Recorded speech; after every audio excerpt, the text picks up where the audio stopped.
Hello, everyone. This is Plopcast number 15. All right. Woo! And today on the show we have Captain Kirk and T-Bone and I. Hello. We're going to be talking about 2013 and all the successes and fails. Year in review.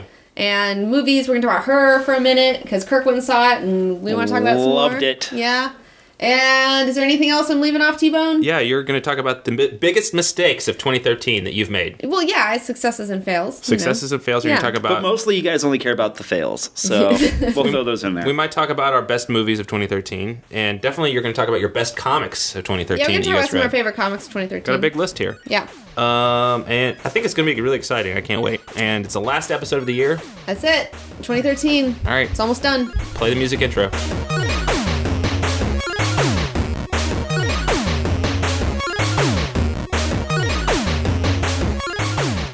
We're back. Hello. So, T-Bone, where do you want to start this whole thing off with? I know we got a lot to talk about. Gosh. A lot of 2013 ground to cover. Let's start with the thing that almost anyone can listen to. Let's talk about, I guess, the best movies that we thought of the year. Mm-hmm. How about that? Is that good? All right. They all sucked. Next. No. Her, Kirk, I made you go see it. I was like, you gotta go see it because we gotta talk about it. Well, they almost all did suck because this is a lot of them, yeah. The year started off really bad for movies. Well, summer movies have kind of taken over in a lot of ways. I don't like where summer movies are going. But, fall movies are getting great, apparently.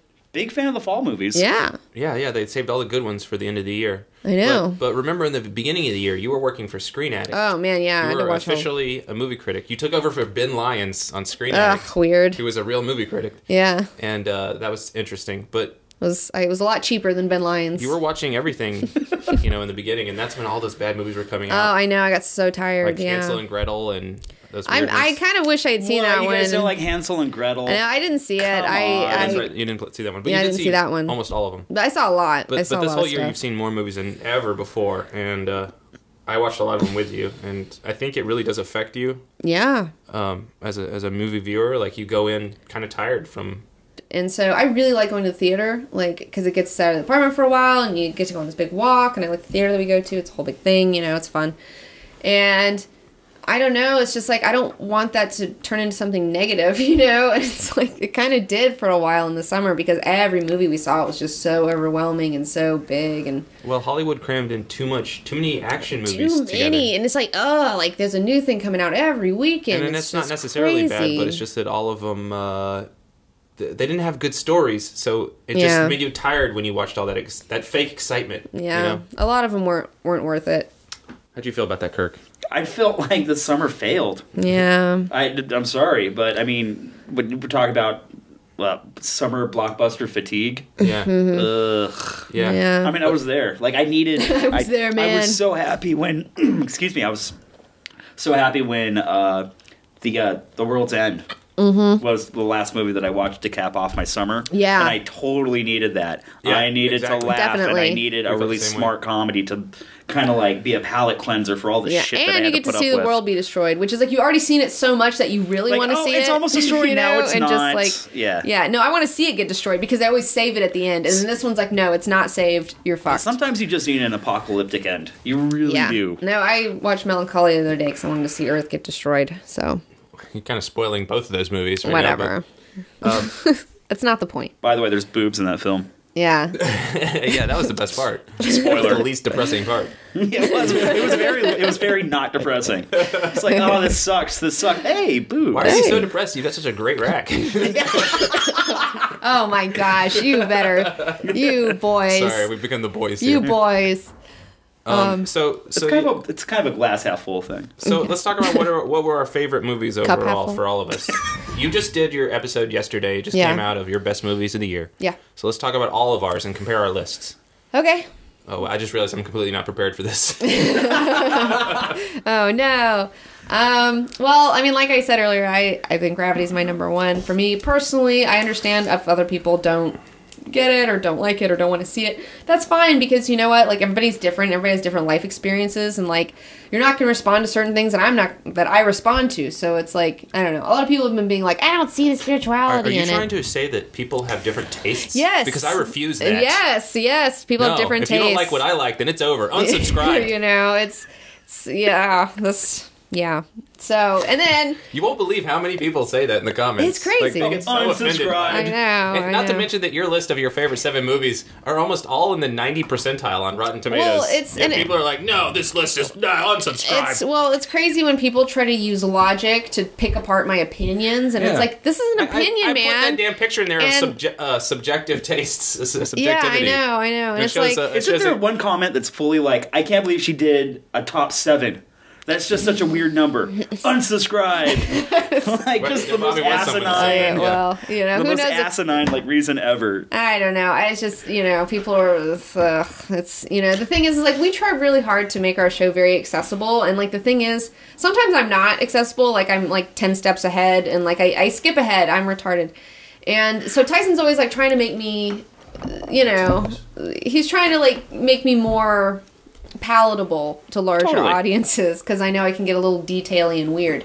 But then it's like I think I'm like being really good at explaining something, at a very basic level, and then it's still not basic enough for people. Like, and it's just like heartbreaking, Whoa, you're 10 steps ahead of everyone else. You need to backtrack yourself and realize why do you have this conclusion. Well, yeah, because I go to like 10 points ahead of time and people can't follow my train of thought, and rightfully so. How could you? But anyway, let's talk about our movies. These words coming out your mouth. We're getting off track right now. I don't get it. These words, I don't get it. I know. Her was really good. So what was your number 1 movie of the year, Kirk? My number 1 this year? I'm 12 Years a Slave, even though it was completely depressing. Oh man, that one's hard. Yeah. It was a hard one. I mean, depressing's still good. No, I'll totally get behind you on that. Like, I'm not saying it's my number 1, but I can see it winning Best Picture easily. Yeah, I mean, especially sometimes a movie's so depressing and so hard to watch that at the end, when you walk out of the theater and you feel like that sense of relief. Mm-hmm. Like, oh, that was such an awesome film. Yeah. Oh, thank God, I get to leave. Like, that's not the life I'm living, and well, that's not my circumstance. And I really appreciate the fact that, Yeah, I really appreciated like all the different viewpoints you got from it too. Like when you see Fassbender's character, who's just like so confused about the whole situation, and like all this darkness that comes along with it, and how it like taints you, like being like owning these people and treating them badly like taints your soul, and you see him like being degraded and his soul being eaten away by this shit. It's just like it's almost like this so weird thing well where done, he wishes that he could turn off that moral compass. Well, and he's just like, and he has this like sexual thing for that one girl slave, and then his wife hates him for it, but he hates his fucking wife, and then it's just it's so confusing, it's just like it's so weird, and it's like very interesting to watch. Yeah, I thought it was really significant to see, where we've come from, like how dark humanity has been not that long ago. That was only 170 years ago, 160 years ago or something. Mm-hmm. Wow. I mean, and then you still think about civil rights movements only happening in the 50s and 60s. Yeah, it's crazy. I can't believe, like we were born in the 80s and like culture has really...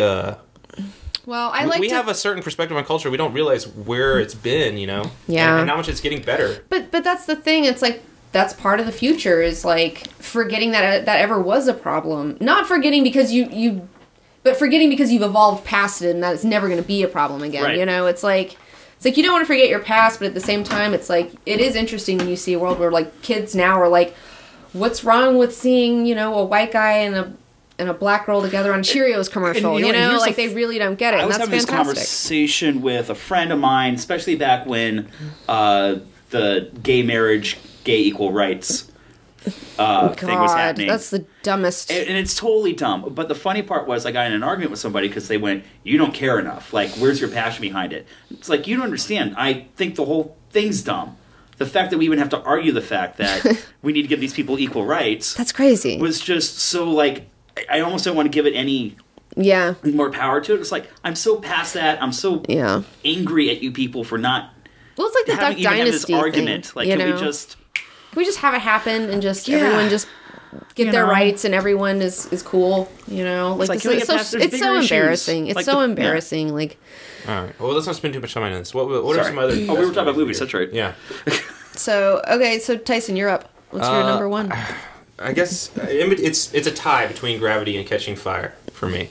I think you should go. You'll go Catching Fire. All right, fine. I'll pick Catching Fire for me. Okay. Just because I've been concentrating on so much stuff this year I have this whole list of this video I want to make, and that video just hit on a lot of the things I've been doing research in. In this video that's coming out, you'll see the Catching Fire epic review. The Catching Fire epic review. Put a lot of that stuff in there. So no, it's a doozy. In the title. Come on. No. We're sticking it to the man. Oh yeah. That's another thing we should bring up. Like that, we realized officially what our next stage of our show, like what the videos will be. Oh, We're yeah. gonna try to narrow it down to where we do titles called Epic Review, and then Epic History, and then we're gonna of course have the Plopcasts. Plopcasts, and then the other show will be Best Comics, and that's our 4 mainstay videos. And the only other thing we do is like little raw vlogs here and there. Yeah, raw vlogs or update videos or something. But this whole year we've been experimenting a lot. Trying to find we're new. It's organic. Yeah, by the way, I totally pitched the idea of just Epic Burrito as an idea, and it was just going to be a video of me eating a burrito, and they haven't gone for it yet. So I could really use your help, guys, if they're like, you really just want to watch me eat a burrito once a week. Yeah, because I know I'd be happy with that. We'll quiz our Facebook people. We're gonna Epic Burrito, and that's it. We're gonna do some. That'll definitely fit on our show. What's it called? Those people, they do studies. The advertising people, market research or something. Focus groups. Yeah. Yes, we're gonna get some focus groups together. You got it. But there we go. Oh, hey, I got an idea. What were honorable mentions? Oh, yeah. That didn't make your top 10s, but you were like, hey, not bad. Oh, well, I was about to say that there were a lot of movies that easily could have been number 1 after this month. I know. I feel like Her was so good. Her was amazing. You want to talk about that? We just saw that. Let's just talk about it now. Okay. Let's talk about it. Let's do it. Go ahead, Kirk. Her is you Spike literally Jones. just walked out of the theater, didn't you? I did. Her is Spike Jones. Joaquin Phoenix stars in it.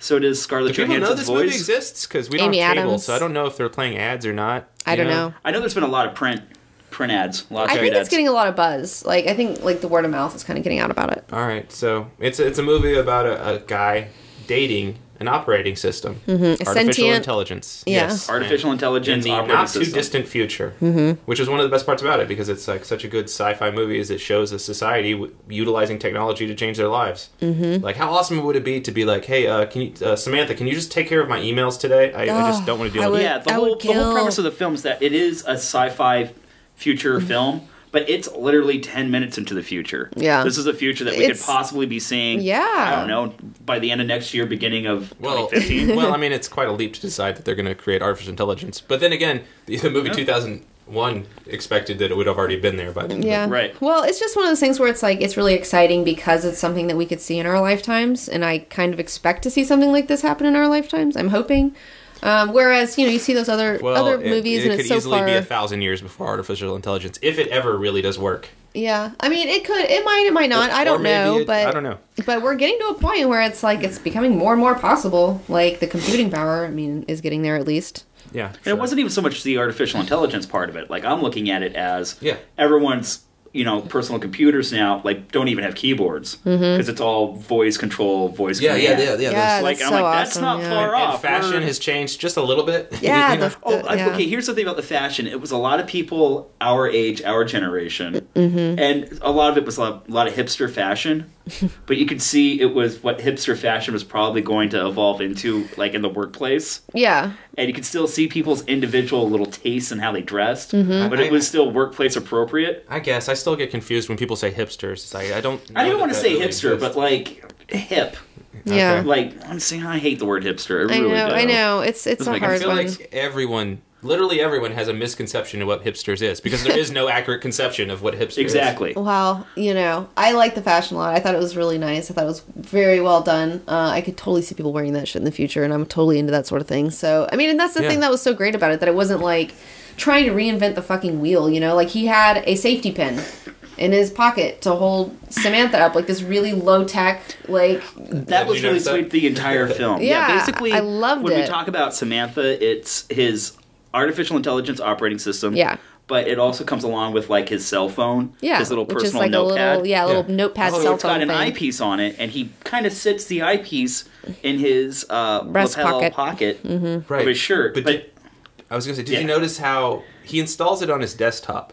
But then that's sort of like the server for his phone. Yeah. Like, where is Samantha, actually? I feel like she was in his desktop.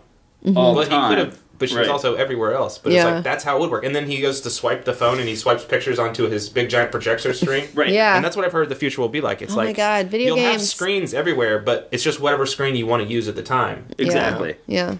No, that fucking video game, man. I want to play that game. Like, It's like your information's in the cloud. Oh, that video game looked cool, by the way. Oh my God, it looks so cute. Yeah, and that's just like, isn't Xbox working on something like that? A projection? Well, the in your Kinect room? thing is like, becoming a But thing. no, but you talked about, like, you actually put this thing on Facebook, that projector that works with what's going on your screen in the rest of your room. Yeah. So, like, if you see, like, literally a ripple on the 90% screen, of our audience knows more about video games than we do. Yeah, so that's probably true. shouldn't. Oh, Yeah. I know. Every time we get into video games, it's like, yeah, dude, we all know about that. Yeah. Dude. Yeah. So, yeah, great movie. Great characters. No, I thought it was really fantastic, a really interesting look into our future and interpersonal relationships. And, like, I love in this future that there's a place for empathic people, like jobs for them, like writing, like, heartfelt letters for people. Like, you know, because some people have those sort of skills, and that's a valuable fucking skill to be able to write a heartfelt letter to somebody. Like, and that skill is appreciated, and you can even make a living at doing it, you know? Like, that's fantastic. And so when you talk about, like, a kinder, more understanding future, especially when he comes and his work buddy's totally like, hey, we should go on a double date sometime. Me and my human girlfriend, and you and your girlfriend. Yeah. And Joaquin finally looks at him and just totally deadpans, I'm dating my operating system. Yeah. And his friend, without even dropping the ball, is like, okay, cool, so you gotta bring her along, man. It's Sunday, right? I love how they handled that. Yeah. It's so good. Well, I love those two in particular had a really great relationship because, like, the very first thing, like, he comes up and he's like, hey man, that's a nice shirt. And the other one's like, thanks man, I bought this because I thought it like looked like somebody like awesome would wear it, you know? And he's like, well now somebody awesome does wear it. You know, they had this like really like But in a way that is sci-fi because it shows a society working at kind of a higher level. Well, where guys aren't afraid to compliment each other's sweaters. You know what I'm saying? Like it's fine, like, you know, people, I don't know, like this masculine crap can like get kind of dropped a little bit for some people, and some guys are always gonna be masculine, but like the guys who aren't, that's fine. Right. Like, it's fine. Like, there's a place for you. Yeah. I don't know. There's a place for everybody. Anyway, we could talk about this for a lot, but let's actually, one other thing I wanted to talk about really quickly. The conversation, and without spoiling anything, but the conversation that he has with the Amy Adams character. Yeah. And this is something I want to, like, mention. When movies start moving in a certain direction and I'm really enjoying it, I like when my head goes, well, I really want them to talk about this in the film. And then the movie 5 minutes later starts going that direction. Yeah. So when Joaquin's character has this love affair with his operating system, and you know that there are other people that have also downloaded this operating system for their personal computers, I was really excited to find out, like, well, what's going on in other people's lives with their operating systems? And the movie talks about that. Yeah. And I loved this one little poignant scene with Amy Adams when it's almost like Joaquin's coming out of the closet going like, yeah, so I started dating my operating system. He admits it to her, And then she goes, oh my God, like, my operating system's kind of become my best friend. And you watch the taboo slowly just break apart and fall away and just be like, well, she's isn't like, this cute and sweet? And oh my God, I totally want to talk about it. Yeah. It set the rest of the tone for that film wonderfully. No, it was just so good. And I love the fact that, like, Samantha was spawned from him. Yeah. Like, from the answers to his questions, Samantha came from him, so the fact that, like, he has this really beautiful, really nice and gorgeous, like, operating system going around falling in love with all these people, like, what does that say about him? And the fact that he is a heartfelt totally letter writer. Like, empathic person. Of course he would have a really awesome, you know what I'm saying? Yeah. Like, it was just so cute. Like, I just loved it. It handles a lot of different relationship issues. It definitely handles the idea of everyone grows and everyone changes. And there are, like, these really creative ways where they handle... Because we've all been in that relationship when that one situation comes up. They reference and talk about that in his relationship in the movie. Yeah. And even though it's not something you would normally expect, you immediately recognize the scenario and go, oh, man. Well, I love that he got to, like, work out his own problems, too, with a computer. Because, like, he could be honest with a computer all the time because it's not going to judge him because it's not another human. Right. So he can be completely honest, and then he can have an honest conversation essentially with himself about what he's doing, why he, like, shuts people out of his life. I mean, it's like, that's a very healthy thing. And I also like the fact that, like, the computers don't want to take over Earth. No, like, they don't. They don't why would they give a fuck about, like, our reality and try to take over the Earth? They're fucking, like, sentiences in some weird electronic dimension that I can't even begin to understand. Like, why would they give a fuck about taking over Earth? Like, what a novel concept. With all this heartfelt, sweet, emotional, like, interpersonal play going on with the characters, there's this really great moment where they kind of hint at the idea of, like, the singularity movement happening. And I don't want to get into it because then it kind of spoils the rest of the film. But I love the fact that with everything else, it's all this interpersonal, like, relationship stuff. This really great, amazing sci-fi idea got slipped in. Yeah, no, that's something that Ray Kurzweil says, is that, you know, people have this conception that the artificial intelligence will try to take over the world, but that's his perspective on it. He thinks that it would be like in this movie. Ray Kurzweil's a futurist, for those of you who don't know. He's, like, accurately predicted a lot of future things, and he's got a lot of wild ideas. He's a really interesting one to watch. Yeah, I think they went with his perspective on it. And it's like who's to say that artificial intelligence would even care about our reality? And why would they have anger and, like, I mean... For example, I don't know. One thing I was realizing when watching it is, like, during the sex scene, it's like, if Samantha is so intelligent that she can have thousands of conversations in her head at the same time, she's also intelligent enough that she could perfectly visualize and simulate actual sex and feelings in her mind. Yeah. So, yes, he would need the person to come in to represent... Oh, the surrogate. Yeah, the surrogate. She wouldn't need a surrogate. Yeah, she's already simulating it in her own mind. That scene was so uncomfortable. Oh, it was so good. Oh, it was awesome. so deftly great, done. but it was uncomfortable. I know. It was like, like so awkward. And then especially when the fallout, when you realize just how damaged that character is. I know. And it's like, you'd have, but that's the thing. It's like, just like this girl is just like so desperate to feel love that she's willing to surrogate herself to feel like somebody else's love. Right. It's just like, that's so fucked up. But girls would totally do that. Like, but I could see it working out for certain people. Oh, okay. Girls would totally go for that, where there's like there's some big romance and they can be a part of it and just puppet it for a minute. I would love to know what some of the top science people out there think of her. Yeah, you know? yeah. Like how Neil deGrasse Tyson unfortunately ripped apart Gravity, but what does he think of her? He actually really liked Gravity. He just didn't like. Yeah, that's true. It's true. He ripped apart the physics of Gravity. Right. Yeah. Well, I was just talking to my friend Todd today about Gravity, and he's like, "I haven't seen it, but you know, I heard all this stuff about how the scientific inaccuracies of where the space station." I'm like, so he's not going to go see it. Because like, I know that Neil deGrasse Tyson's just trolling and like trying to be funny and stuff, but it's like you're really shooting yourself in the foot for your own cause. Yeah, like congratulations, you've just convinced one of my friends not to see the movie because he thinks that it's misrepresenting science in a way. Yeah. It's like, I was trying to explain. These are people. I get it. These are people from, like, we grew up in a weird space town, and, like, his dad, like, fucking, like built his own airplane and shit like that, so it's like... Fucking really? Like, science, yeah, these people are, like, real deal science people. I was like, yes, it would be nice if they got everything scientifically accurate. However, if you made everything scientifically accurate, you wouldn't be able to make the movie because this stuff wouldn't work. A movie's about feeling, not about accuracy to reality. It's about producing and procuring, like, a feeling in your audience member. I know a lot of people aren't going to get it. Whatever. There it is. Anyway, we should talk about the rest of the stuff. What other movies? There were a lot of great... Well, you know what? I'm going to throw it out. You first. Go. I would say that as far as comic book movies go, Kick-Ass 2, I think, tops the list. Even though it didn't make it on my top 10 list. Yeah, you said this was a bad year for comic movies. But yeah, I think that was like... I was happy with how that one came out. I was happy with Thor. I was happy with Thor, too. Thor. Yeah, I was happy with Thor. But you were happy with Thor because you didn't have high expectations. Yeah, and I was like, I didn't, it's Thor, whatever. Yeah. But I'm going to give a shout out. I thought Despicable Me 2 was one of the best films of the year. Okay, I didn't see that. But Missed it. It was awesome. It looked really cute. I was surprised to hear that it was like one of the highest grossing movies of the year. Yeah. I think it was number 2 behind Catching Fire. Yeah.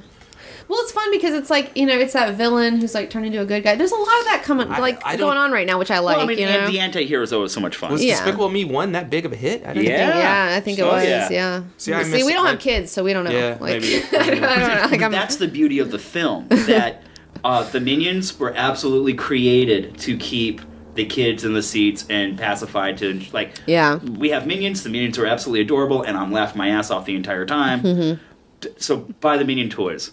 But there's so many damn sight gags, and like, I mean, they even had a what was the stupid cruise ship TV show? Oh, Love Boat? Love Boat? Yeah. They made a Love Boat reference in that damn movie. Nice. And I high-fived a complete stranger behind me in the theater because he totally got the reference too. That's awesome. And it was that type of creativity in that movie. I'm like, of course I'm going to go back and see this. Yeah. Mm-hmm. We did miss Wolf of Wall Street, and we didn't see Anchorman 2 yet. Yeah.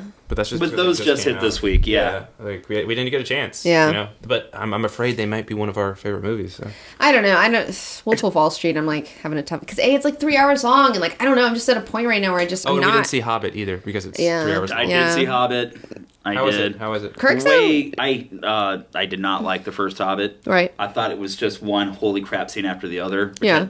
And obviously, if you know, it's one book, and they're stretching it to 3 films. Yeah, I know. But the pacing was way better in this, in the second one. Yeah, we were just watching Red Letter Media, and that's basically Yeah, what they're saying. Smaug is amazing in it. Yeah. There's less holy crap and way more story, and they totally had to create subplots to keep the story going. See, that's the thing. I But wish they could it was just worth it. It was really good. 2-hour movies or something. Like, do we need like 3-hour movies? Well, It's the just thing so is, people much. that really like that world, the Lord of the Rings world, they love it. They're like, no, make it 6 hours long. I don't guess. care. Oh, totally. I know guys that. I know. I mean, and Peter Jackson is tailoring his stuff for the people that like the most, which I think is you can't fault that. No. Then again, it kind of does, push other people out that might like it also. But Yeah. Well, yeah, I mean, it's just like, 3 hours is a long time to sit down. And also, it's just bombarding. Like, he's constantly bombarding you with images, and it's just like, and I like, I'm a very visually stimulated person. I love visuals. I fucking love Gatsby. That's all it is fucking, like I was saying, That's fluff not all and, it is. Don't well, say that's that. not all it is, but I mean, it's got all these fluff and puff visuals that I just fucking love. But it's like, it's just too much. Like, he just goes too far with it. I feel like I wish it was scaled back with a little bit more modesty. I feel like I wish those movies just had just a little bit more modesty. I feel like it's they're letting him do whatever he wants, which is fine. do you guys think it'd be cool if they brought back the intermission? Yes. I would love it if they brought back the intermission. Like, I totally just thought that when you said it 3 hours. No, we were talking about it not too long ago. Dude, I think you brought can't it make up. it through an hour and a half long movie without taking a piss. Yeah. Literally every movie we saw, I've missed part of it because I took a piss. Yeah. Some like 2 or 3 times. I've got pretty good bladder control, but just for the sake of a 3-hour film, like It's I just just to you get need up and stretch and walk for like 5 minutes. No, it'd be great if they had like a 30-minute intermission. Because if you're there for 3 hours, then what's another 30 minutes? It was like when Lincoln came out. I really wanted to watch Lincoln. Everyone told me that it's nothing but dialogue and story. Don't expect any action. Mm-hmm. But when they said 3 hours of Lincoln, I went, well, crap, I got to wait for that in video. Yeah. Because I'm definitely going to want to sit down and be involved. And then take pauses and go eat your food. I have to take a break. Yeah. No, totally. We have Lincoln on DVD, and I still haven't gotten around to watching it because it's just an investment. It is, and you do need to take a break. I mean, there's anything wrong with that. No. I mean, if it's worth it, like, I'm okay with it. But, it's just like, like, a lot of people were... I think a lot of people online were confused with what I feel like a CGI fuckfest is. Yeah, you probably shouldn't have said that. I'd like to CGI porn. I'd like to clarify what that is. To our fails of the year, what we were about to discuss. I'd like to. Okay. Well, we'll clarify the story. Okay, so you were I was talking about Lord of the Rings and that you skipped it because you've seen too many blockbusters this year. Yeah, and you're tired. It was a CGI fuckfest, and I couldn't. I was too tired to do it. But then again, people were like, "But you fucking picked Pacific Rim and Gravity, and those are CGI fuck." And first of all, Gravity is not a CGI fuckfest. Yes, it's filled with CGI, but it's completely seamless and realistic. There is nothing bombarding me. Just define what you mean by CGI fuckfest. But I mean where they use CGI to make it into a fucking cartoon. Where you have like some good examples would be Van Helsing. Yeah, like the other Hobbit movie, the first Hobbit movie that we saw, that was just like, it was just so much visuals. No, I wouldn't define that. There's just it's visual bombardment where you're just bombarded and you can't even like there's so much stimuli that you don't even know what to look at. The definition of a CGI fuckfest would be a movie that without the CGI there is no movie. Yeah. And that would be a movie like Van Helsing or what's that movie those movies that come out in February. Fuck you, it's February movies. If one of you guys at home could totally get on Urban Dictionary and please define what a CGI fuckfest is, and make it official on the internet. It's like, that's what I feel like it is when I'm just being constantly bombarded for no reason other than to just show off the graphics. Yeah, they're showing off. That's if what it's it showing is. off. Okay, showing off. That goes back to my first complaint with The Hobbit. Like, it was one series of holy crap moments after the other. It's just show off. And it's usually targeted towards 14-year-old boys. Yeah. Because that's all they can... Right, and that's it all gets they can super process, technical. I did see it, was it the 48 frames per second? Yeah. Ugh, and don't do that. Don't do that it doesn't work, and especially it does not work seamlessly with CGI. Yeah, it's and so weird. it definitely turns into like an animated cartoon for like 10 minutes. It's weird. I don't know. It has advantages and disadvantages. Well, everything does, but it's that's the CGI fuckfest. So it's like when it's just like doing it for the sake of the CGI to just show it off and da da da. Whereas like Gravity isn't showing it off; it wants to make it seem completely real. And then Pacific Rim, it is showing it off in a way, but it's still just like you.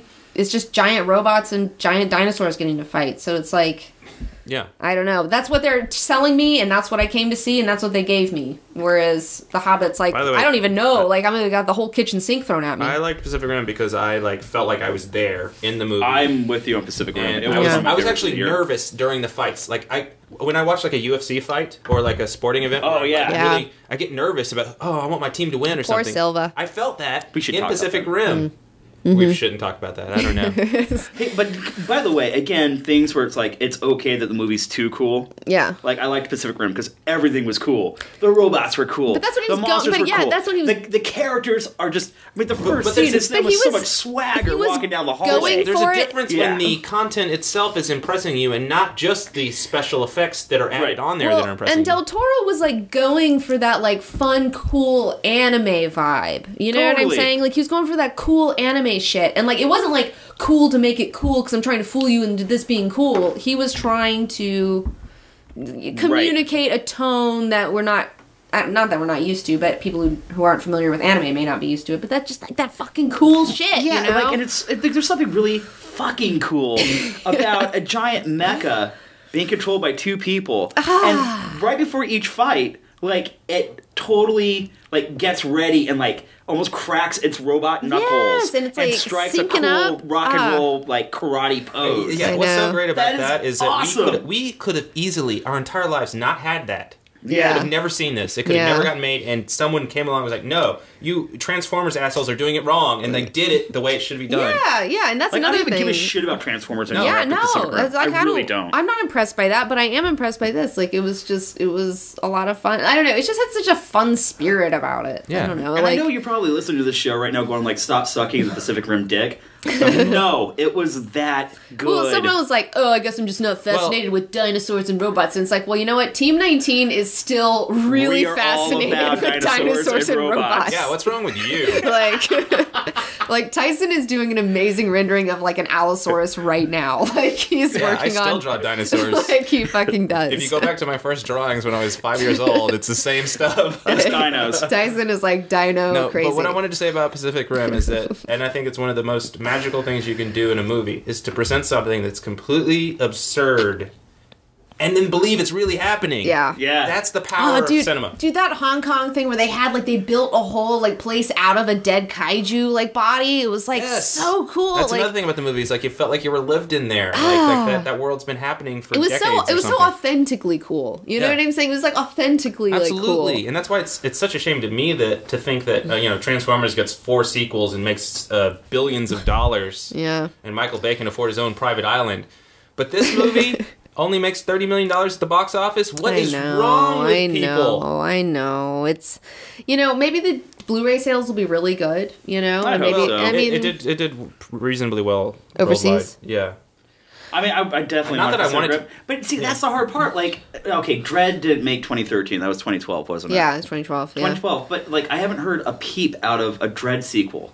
And Dredd was easily one of the best comic book movies I've seen in a while. Well, there's a lot of there's people trying. There's a grassroots movement trying to get it made. Yeah. Oh, man, but that'd be it great. hasn't quite gotten there yet. I'm hoping that we can Yeah. get it there, but But like you I know. said, like Dredd, which I thought was fantastic, so well done, creatively well done. Yeah. Even the Great time. storyline came up with like a really great plot device for awesome cinema effects. Yeah. And then certain unnamed big budget superhero films were giant shit stains, and people were just like, well, they've already figured out the sequel for the next one. Yeah. And I just get frustrated over that. I know. Well, that's the thing about the comic book movies thing is they're really doing that hype thing, and I know why they're doing it. I mean, it's a business plan. Like it makes sense. Right. They're doing the exact same things that the comics used to do, where getting people hyped up about stuff and crossovers and da da da da. totally. It's the exact same like psychology that they're using, but it's just like I don't know. I just feel like it's just crazy premature to be like saying that you're going to release like fucking 5 other films in like 2 to 3 years. I mean, that's just like damn, Yeah. dude. Like that's like. That superhero bubble will burst at some point, like, unfortunately. And I'd like to see some really good superhero movies come out of it before that happens. Right. But just like, dang, man, you guys are really kind of pushing your... I hope so. They're Pushing acting it. like it's just going to be great well, forever. that's a gold mine that'll never end, and... They always end. Well, maybe. I think certain people have the right game plan and certain people don't have. Yeah, and I think that the superhero genre will continue in some manner, one way or another. But and I'm glad that like we've this is definitely a certain age of the superhero era. Yeah, and there's definitely going to be another age after it. Yes. And I'm worried about what they're doing in this age. Well, right now. Maybe we'll get it right next time. I don't know. Yeah. When they finally like let us direct movies and stuff one day, T-Bone. Soon. Please. I think Richard Roper called it the golden age of superhero movies right now. Yeah, and then we're going to have the silver age of superhero movies. Yeah. I liked it when Marvel was calling their stuff the heroic age. Yeah. Before the Marvel Now movement. I really liked the idea of the heroic age. That seemed really cool. But do you think that they delivered on that? On their promise? For the first 6 months. See, what would we call Image in the 90s? What age would that be? That was the dark fucking ages. badass, dude. Fucking awesome bro fucking years. Bring it all and end it right there. Yeah, just that's the cocaine years is what I like to call it.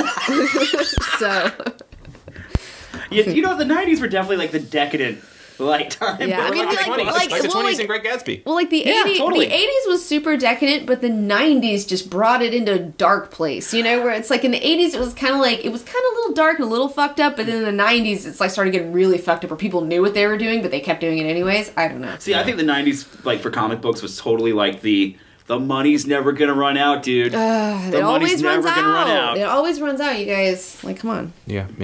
Money sucks. So let's move on. All right, that's enough for movies. We've hit the 30-minute mark. Can we take a break? Let's take a break and we'll come back. When we come back, we're going to talk about our biggest accomplishments of the year and our biggest failures of the year. Dun, dun, dun.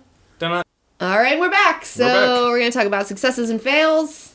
All right. Which ones do you want to do first, T-Bone? Well, we're going to talk about best comics of the year after this. But yeah, let's talk about our show, our accomplishments of the year. Yeah.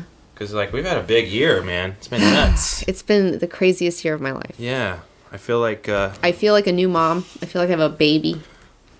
A baby. Like, you know, you're just like so tired, you know, because you have this infant. It's just it just feeds off of you, and like you have to take care of it. It cannot take care of itself. I was just going to say, it's totally cutting in your sleep schedule. Yeah, it sure has. It's, you know, I mean, not to compare what I'm going through with real mothers. I know you guys are fucking badasses, but man, this has been, I think it's a very similar experience in a lot of ways. Yeah. We've had a crazy year, and it's been so many different stages along the way of things to accomplish and get out of the way, because we have a business now. Yeah, it's a real business. It's like we got to take shit seriously. We're normal people. We're artists. We don't know anything about business. Yeah. We're like, I don't know. But we've had some really big accomplishments. For one, we started this year with only about 20,000 subscribers. Really? And then we jumped to 100,000 subscribers. Yeah. And then we jumped to 200,000 subscribers. Yeah. And just crazy. Today, we hit 225, a quarter of a million subscribers. Of a million subscribers. Fuck yeah. Woo! So I think I'll drink to that. That's a pretty good I'll year. drink to Nice. that. It's got a little twink going on there. Yeah. Okay. All right. Yeah. I'm not really even part of the thing, but Oh, no, Kirk. I'm so proud of you. No, Kirk. You're a part of that for sure. You got this whole thing going. I know. Some other accomplishments that we did. I have the Stan Lee autograph to totally prove it too. Yeah. We did a Kickstarter this year, and we were fully funded for our whole year. Yeah. It was awesome. That was good. Yeah. And thank you to everyone that allowed that to happen. Big ups. In fact, we have a present for you a little bit later, but we can't tell you what it is yet. But there will be a recompense. There's another big present for the Kickstarter donators coming. Oh, how cool! Yeah, we're really excited rad. about it. So yeah, and thank you for getting us here, because we literally would not be doing the show right now if it wasn't for the Kickstarter donations. We had to do one. Yeah. There was no other way. Yeah, I don't want to say we lied about it, but it was either no show at all or the Kickstarter, we were trying to be cool about it and be like, oh, it's no big deal. But yeah, it was a big like, deal. oh, seriously, like if the Kickstarter didn't work, it was like, okay, back to the regular grind. Like, I don't know what we're going to do. So another big accomplishment of the year is, we fully finished our RoboCop costume. Yes. And took it to Comic-Con and Dragon Con. It almost killed me making this costume. This was very hard to make. You know, when we were watching those commentaries, while we were making it, we put on these commentaries for RoboCop and like watch RoboCop while we're making it and shit. And they were like talking about how much this suit was like a huge pain in the ass. You know, how it was just like a nightmare. You know, and I was like, God, we're reliving that nightmare, like making it ourselves. Like we had our own personal little nightmare with making it, but it was like so worth it, you know? Like it was so awful, but it was so worth it. Just like the literal suit, it was very difficult to make the cardboard suit.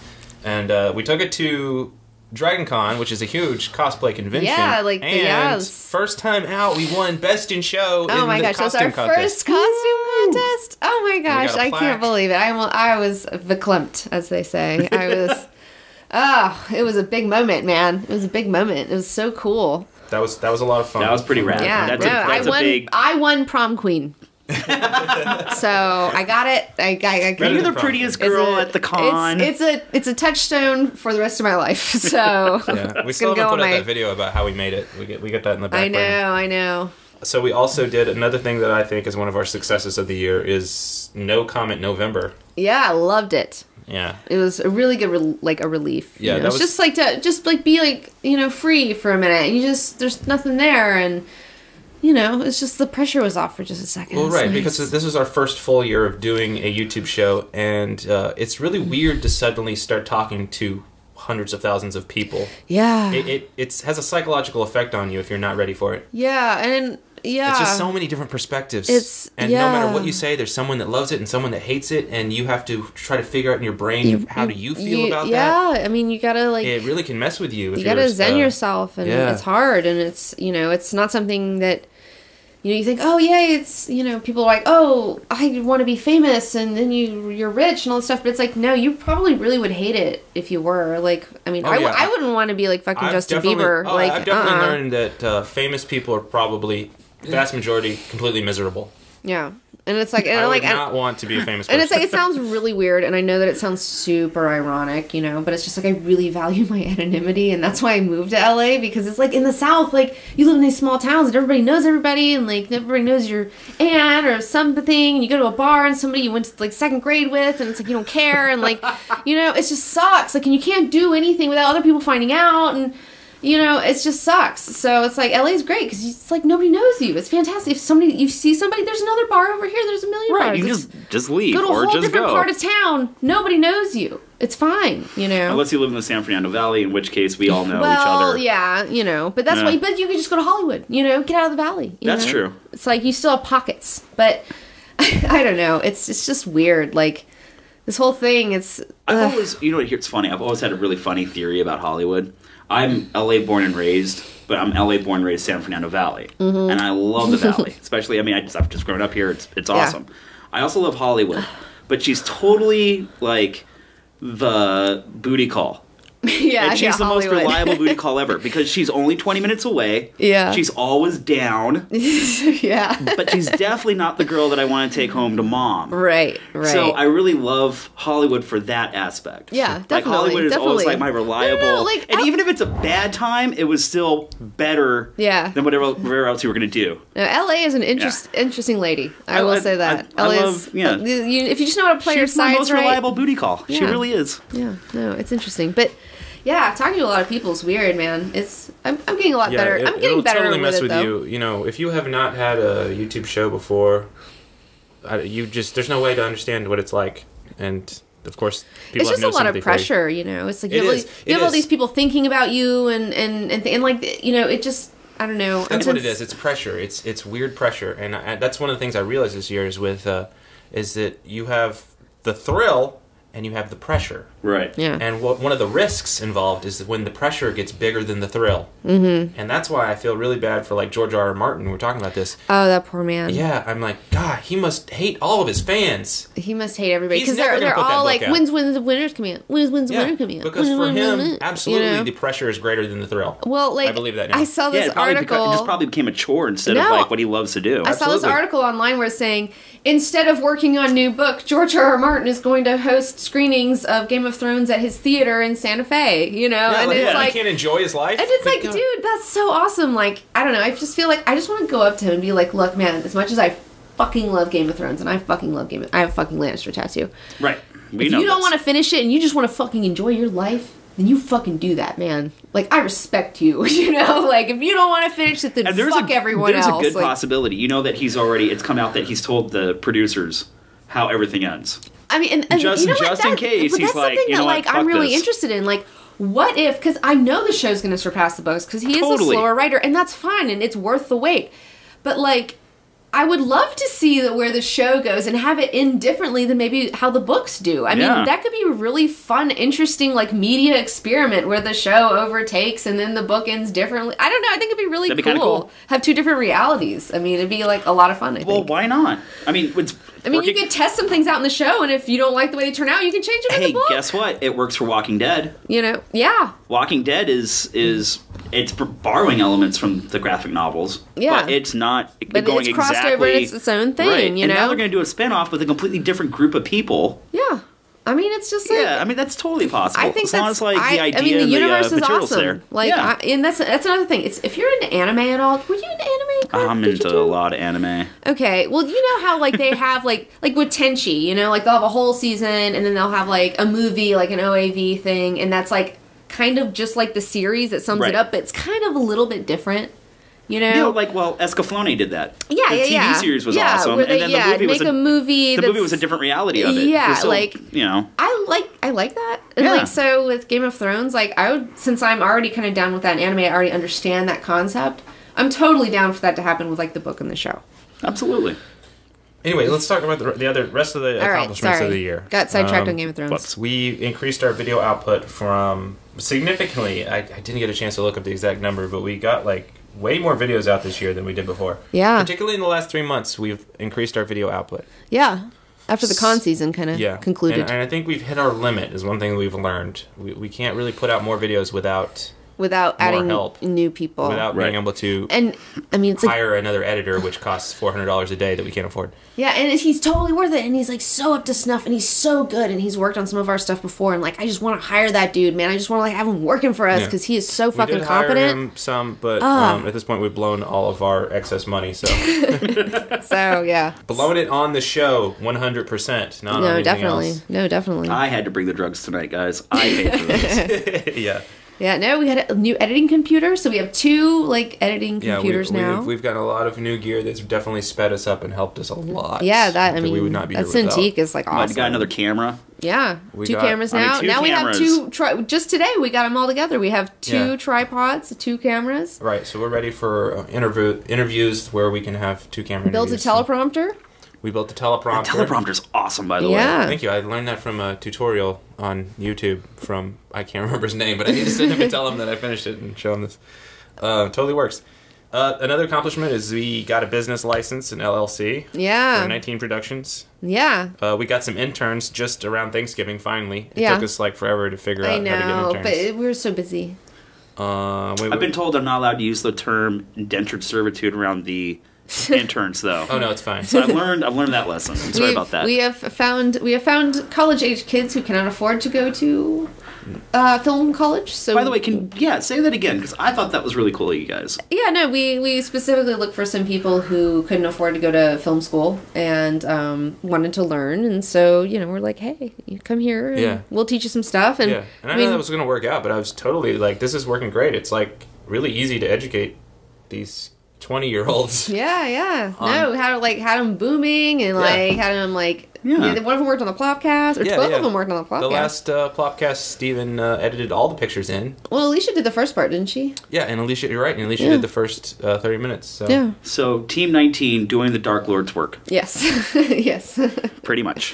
Fostering young artists. Well, no, I'm actually teaching these guys a lot of stuff. So you are. This is valuable. No, it really is. It really is. And I feed them. Yeah, and they get paid. So, I mean, if I can't pay you, I feel like feeding you. It's not just free labor.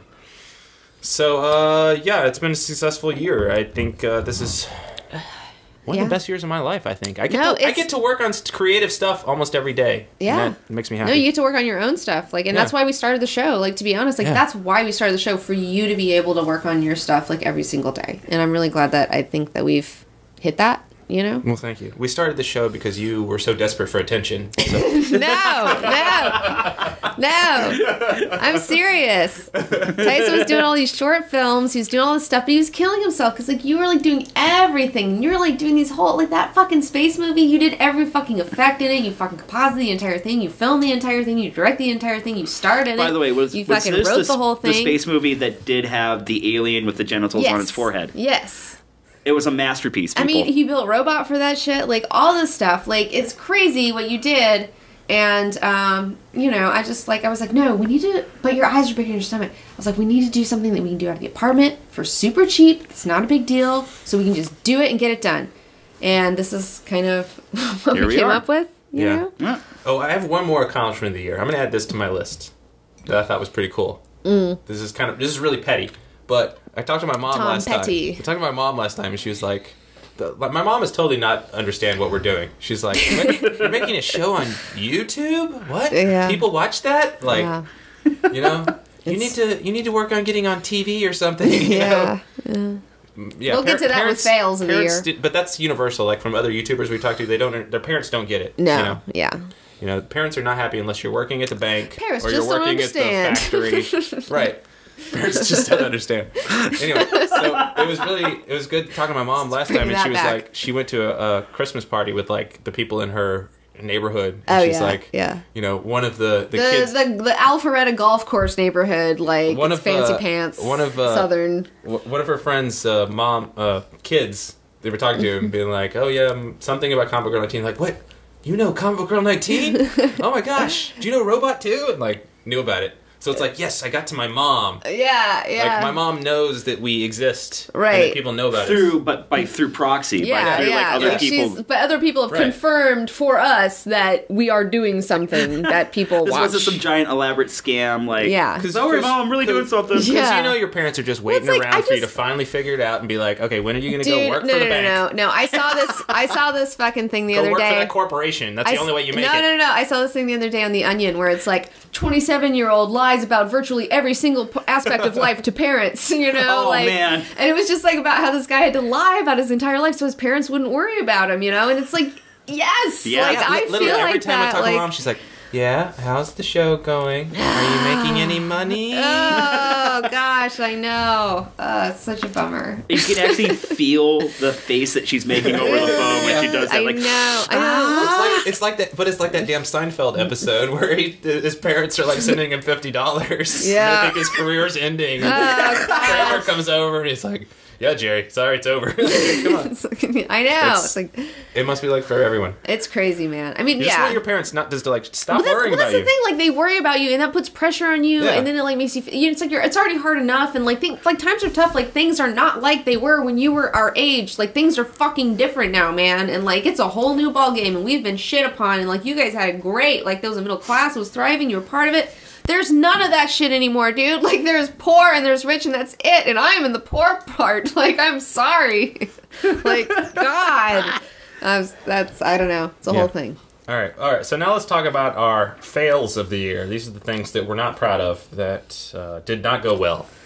Yeah, let's do it. Okay.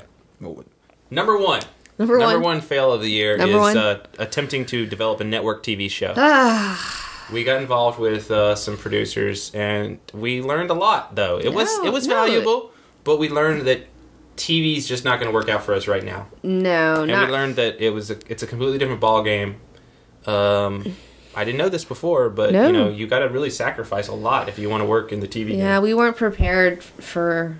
Not that we weren't prepared. It's just I don't know.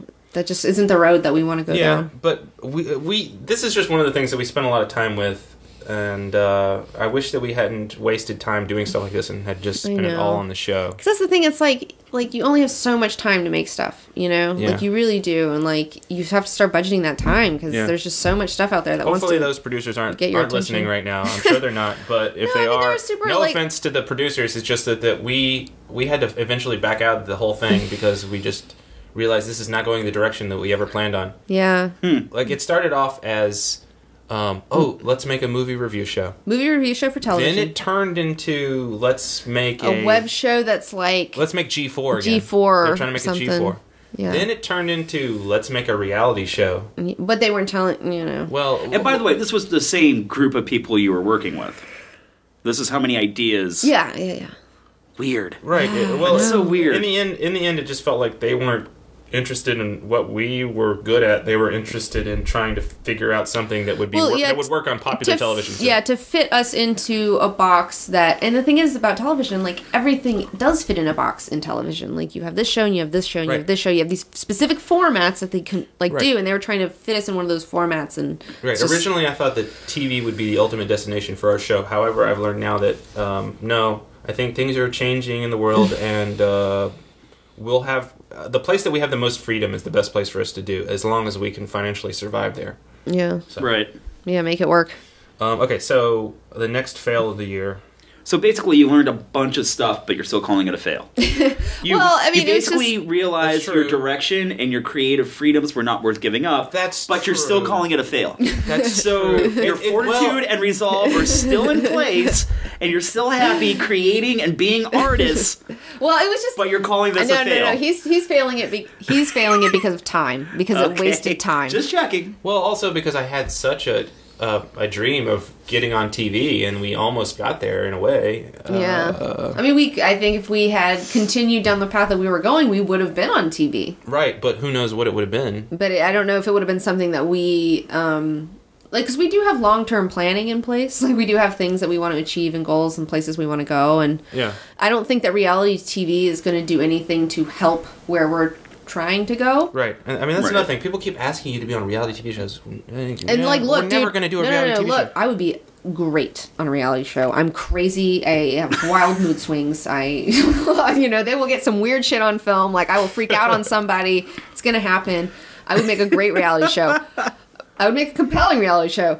But, that's not what I'm trying to do, though. It's like that's like my petty shitty self that sucks. It's entertaining, but like I want to do something more than that. I want to like teach people, and you can't do that when you act like an asshole on television. So I just want to, I don't know, help people understand art a little bit better. Yeah. So our other fails of the year were the Kickstarter nearly killed us. Okay. The Kickstarter wasn't a fail, it was our It was the fact that we underestimated how hard it was going to be to do the incentives, and we really made the incentives way too hard, and we spent way too much time on them. I will attest and testify to this. Yeah. I watched you guys. It was like, I mean, I did it, and I mean, I thought I knew I could do it, and I did pull it off. I'm not saying anything bad about the Kickstarter in general. It was amazing that we funded ourselves. We wouldn't have been able to go this far without it. Thank you so much, everyone that funded us. However, we did underestimate how hard it was going to be. I will say that I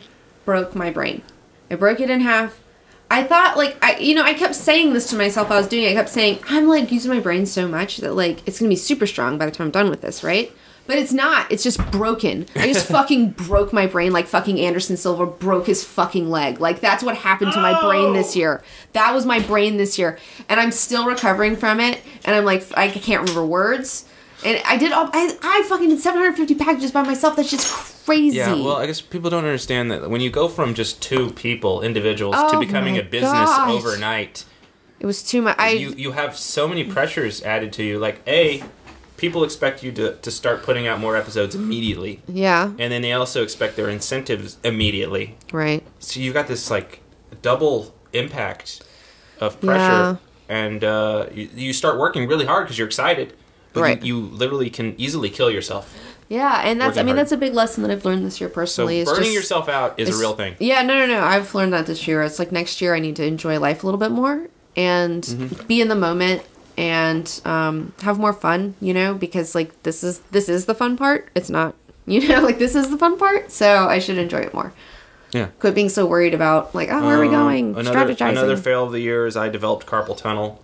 From editing. So you're working too much. Okay, so working too much is the theme. We're sticking with the editing story for now, but... Yeah. Oh, yeah, okay.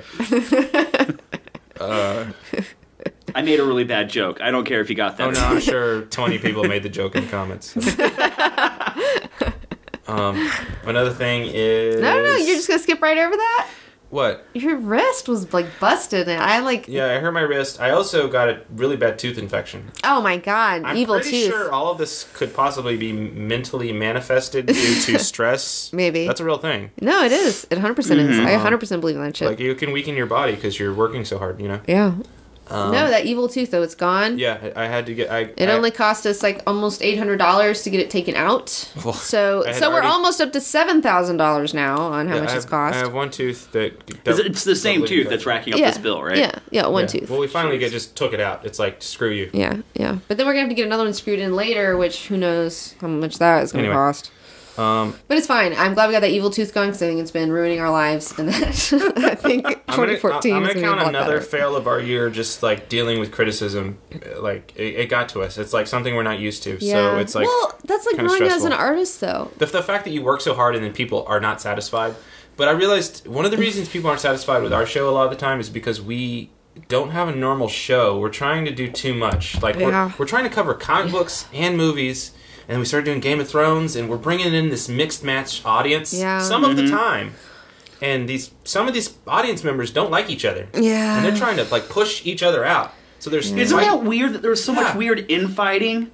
But it had nothing to do with like anybody who was working on the show. Yeah. Like it's so weird that like YouTube comments and like the viewers. Yeah, it's and so I'm weird. not gonna say I'm gonna say certain people. I'm gonna quote Joe Rogan on this, who says that YouTube commenters are the worst human beings on the planet. They are. It's just ape behavior. That's what he says.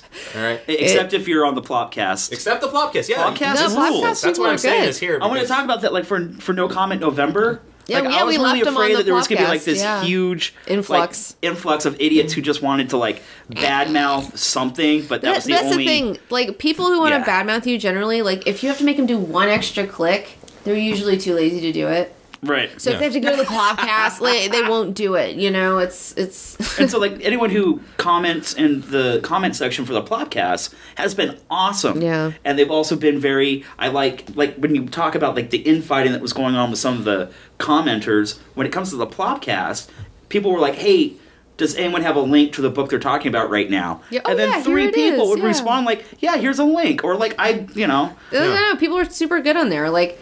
But that's the thing, like growing as an artist, you know, I was like reading this thing the other day about artists and creative peoples, and you know, it's just talking about how like, you know, you go through this thing where you're a kid and you're working on it and you're working on your style and you're trying to define yourself and you're pleasing yourself through your art, and then like when you try to put your work out there, then people start seeing it, but then it's like it's the world and your art is going to reflect off different people differently, you know, because that's what it is. It's like reflections, and so.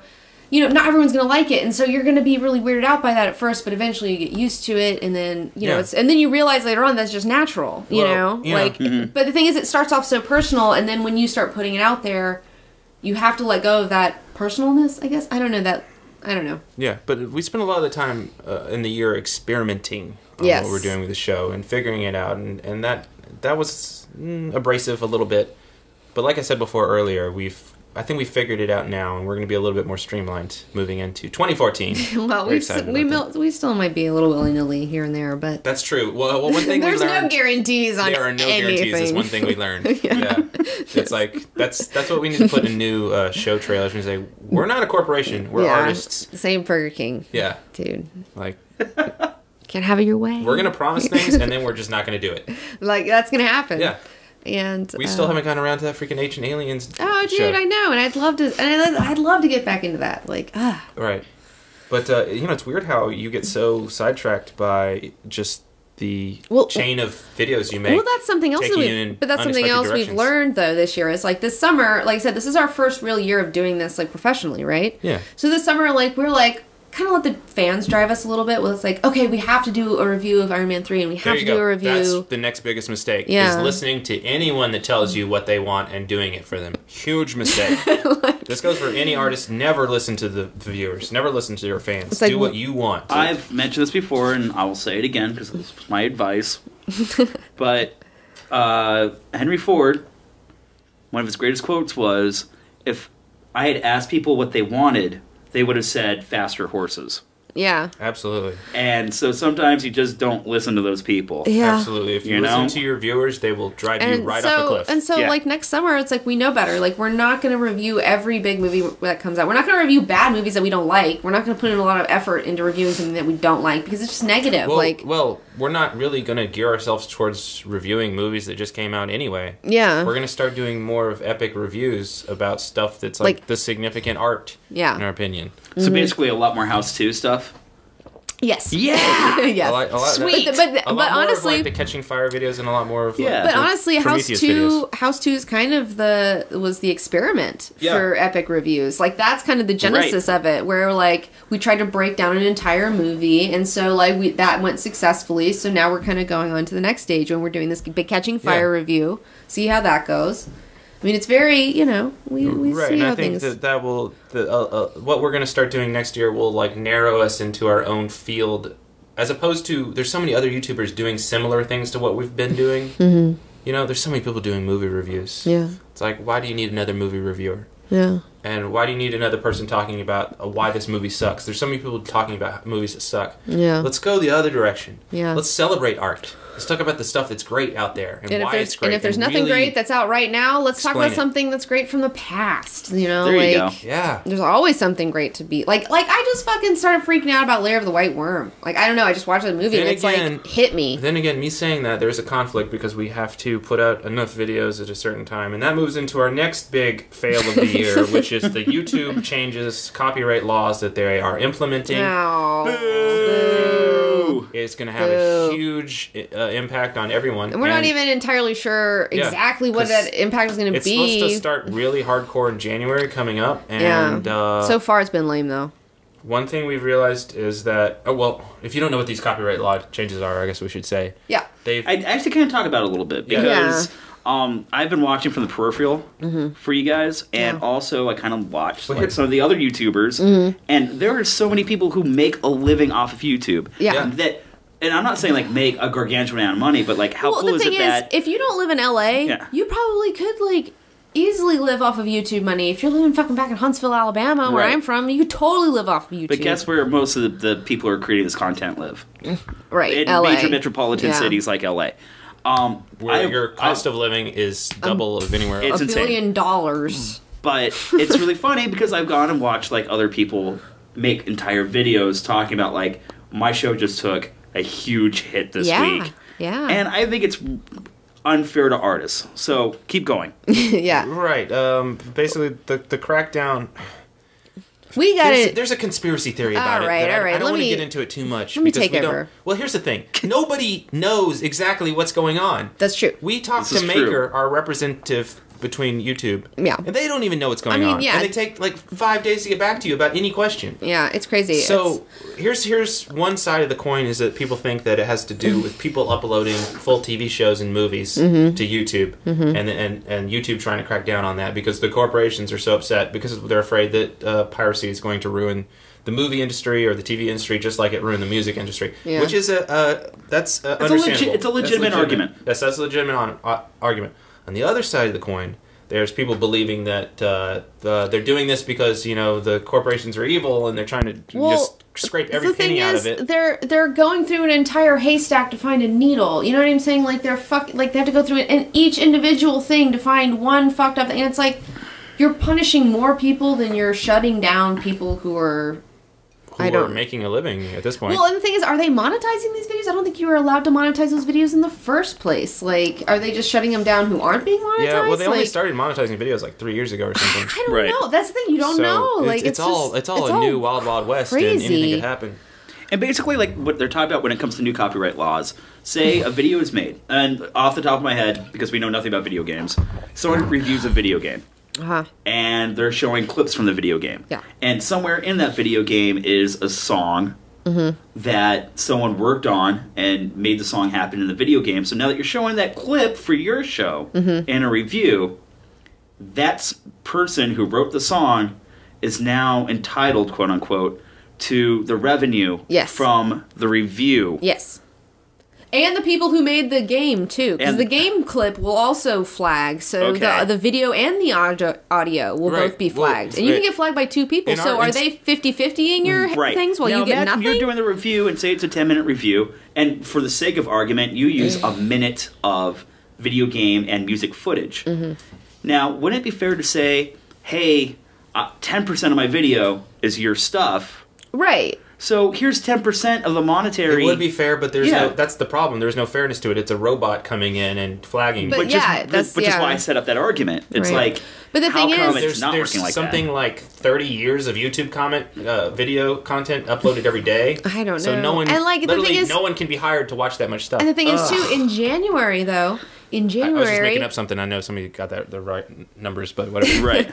In January 1st, we have to wait, like when we upload a video, we have to wait for it to be okayed with someone. Supposedly. Before we can put it out. Supposedly. That's what I heard first of all. Supposedly 2 or 3 days, our videos are delayed. To a week. People are already who knows? mad that our videos don't come out soon enough, and we got to delay them 2 days. I know. And like, that's... So let's not spend too much time on this. What were we going to say? I was going to say, because that sucks. Imagine, like, suddenly for 2014, Team 19 totally gets passes, sneak preview, to see an awesome film that they absolutely love, and they get to make the video and review it takes how long? And tell you guys right away, like, hey, we got to see it 3 or 4 days before it comes out. Right. This is why you need to go see it today on opening day.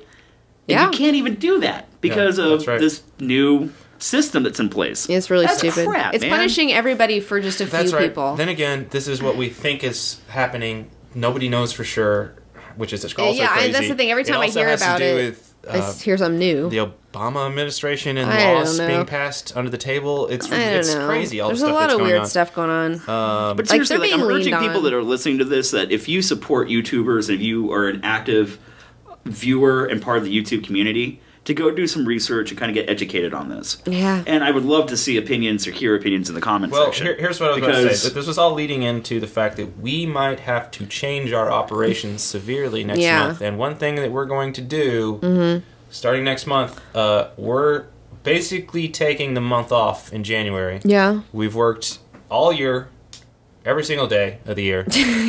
We've burned ourselves out to a certain degree. I know, it's kind of weird. And we need a break to recoup, and we're also we're going to figure out what's going on with YouTube, and we're possibly going to make a drastic change in what we're doing in order to survive. Yeah.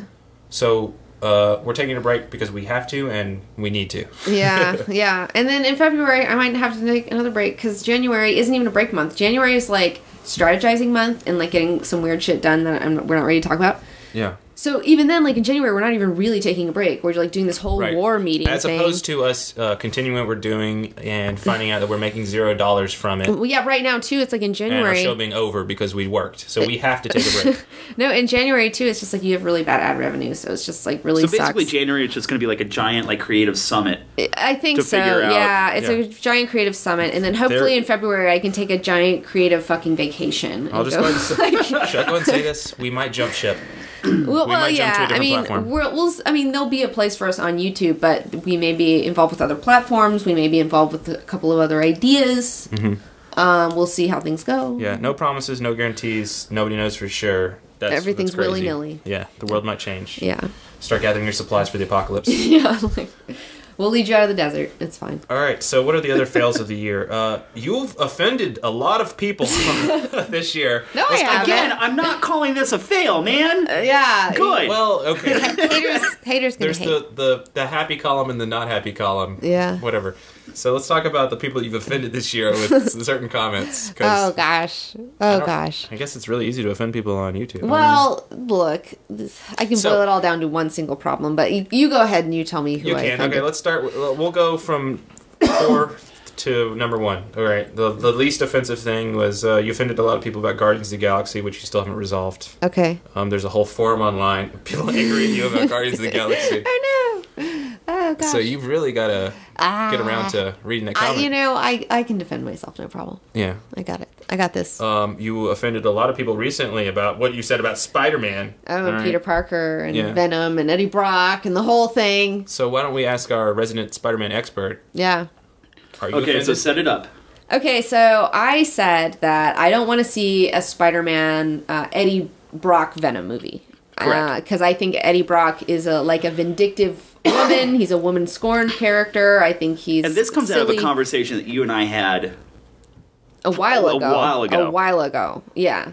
And somebody, a lot of people disagree with me because I was saying, hey, let's do Flash Thompson. Let's do like a lot more fun, a lot more like modern, interesting, like I don't know, relevant. You can't retcon the damage that Spider-Man 3 into that character. I know, like, take it a whole new direction. I'm not making a bad joke. No, I'm like, that was I mean, it's good to take it bad way away to from look a at whole it. new character. So, yeah, a lot of people had issue with my Venom Eddie Brock statements of Eddie Brock being jealous of Peter Parker. And they're like, no, he was just pissed at Peter Parker because Peter Parker fucked his shit up and da-da-da-da. Well, you did say, if I took the quotation and put it in a magazine, Peter Parker is a loser. I did say Peter Parker is a loser. That pissed people off, too. But, I think you were using hyperbole a little bit. I mean, well, it's an opinion show. I mean, and it's... But then we were talking about Superior Spider-Man, about how, like, Peter isn't even in the comic anymore. Yeah. And now I'm still pissed at that character because I'm seeing how well Doc Ock is doing with his resources. Well, right. I guess we don't have to specify that here because these are comic book experts, but, Peter Parker's never really had his life together as Peter Parker. No. As Spider-Man, he's awesome. He's awesome. No, Spider-Man's awesome. Peter Parker, yeah. he disappoints his aunt, he disappoints his girlfriends, can't keep a steady job, can't fucking... Meanwhile, you he's look at Doc Ock, who is starting his own research lab. Right. He's got a great relationship going. Yeah, he's got taking care of he's Aunt a little May. person. Yeah. I mean, he fixed Aunt May's fucking limp the other day. Like, fixed her leg, like, for real. He fixed that shit. He took the super criminal mentality of having minions, and now they're helping fight crime. Yeah, like, come on. It's so much fun. And, like, he's doing such a better job, and just, I mean, Peter Parker's a lovable fuck up, but, I mean, he is kind of a fuck up. Right. But the main point of all this is that comic books are meant to be shit-talked and debated. Like, Kirk and I are a part of that comic book U.S. culture, and I don't know, maybe other people aren't really... They don't understand what that is about, but you go into the shop, you read your titles, you talk to whoever the fuck's behind the counter, because you know who they fucking are. Right, absolutely. And then you fucking be like, fuck Peter Parker and this shit, and they'll be like, no, he's fucking awesome. But that's the conversation that you're kind of like, you wake up and you're making your coffee that day going like, I cannot wait to have this conversation with somebody. I know, like, it's just this fun, like, shit-talking event, Right. and it's all in good fun, that's the thing. I'm definitely the type of dick that will take opposite sides in a conversation, even though I don't agree with it, just to get that conversation to happen. I mean, it's just so much, like, that's why comics were made. They're made to be debated. Right. Like, it's fun. It's supposed to be entertaining, and, like, some people enjoy, like, debating these characters. And the thing is, you're not going to like every character. Of course you're going to have characters you don't like, and that's the point of it. Right. And, like, that's what's fun about it. So... it's okay to talk shit about comic book characters. So when you talk about Venom, and we were talking about having Flash Thompson be the main character for a cool Venom flick, which it would totally be awesome. Totally I don't rad. care what you're saying. Yeah. The Eddie Brock character is pretty much done and destroyed. They've done so much changes with the character. That like, in the comics, they had to give the symbiote to somebody else. Right. And... well, it's just the same old story, Right. It's like, come on. Of course, how cool is it that years and years of Flash Thompson wanting to be Spider-Man now gets the symbiote costume and has Spider-Man powers now. And, like, he understands it. It's like a wounded animal, Like, it has this, like... oh, now in the comic, there's times when I think it's still sedated, but now the symbiote and him are working so well together that when it gets hurt or scared, he has to, like, kind of talk to it and nurture it and let him know, like, hey, we're going to get through this. Like, I need your help buddy, for a second, dude. Like, it's like a really cool relationship. And I love that they're trying to understand. Hey, we were going to talk about this when we talk about our best comics of the year. Well, let's just get right into it right now, then. Fuck it. Well, we still have to talk about the people you offended. Guardians of the Galaxy. You've only have a couple more offenses. Okay, hold on. So let's strike a note. Let's put a pin in that for a second. Back because I want to go back to talking about the woman scorned and the relationship that is the Venom costume. Okay. All right. Be back in a minute. So, of the other people you've offended, you... But back to the shit talking. Where were we? People think that you hate DC Comics. Some people do for some reason. I know. And it's like, man, I don't hate DC Comics. I want DC Comics to do so good, man. I want to see them fucking own it. I want to see, like, some just awesome comics coming out of there. But, like, I can't lie. If there isn't, like, great stuff coming out, like, it's just not... it's not just me either. Like, it's not just me. Like, it's just nothing that's, like, really grabbing me. Their Vertigo stuff, they got some really cool stuff going on over there. I'm really excited they're trying to redo Vertigo.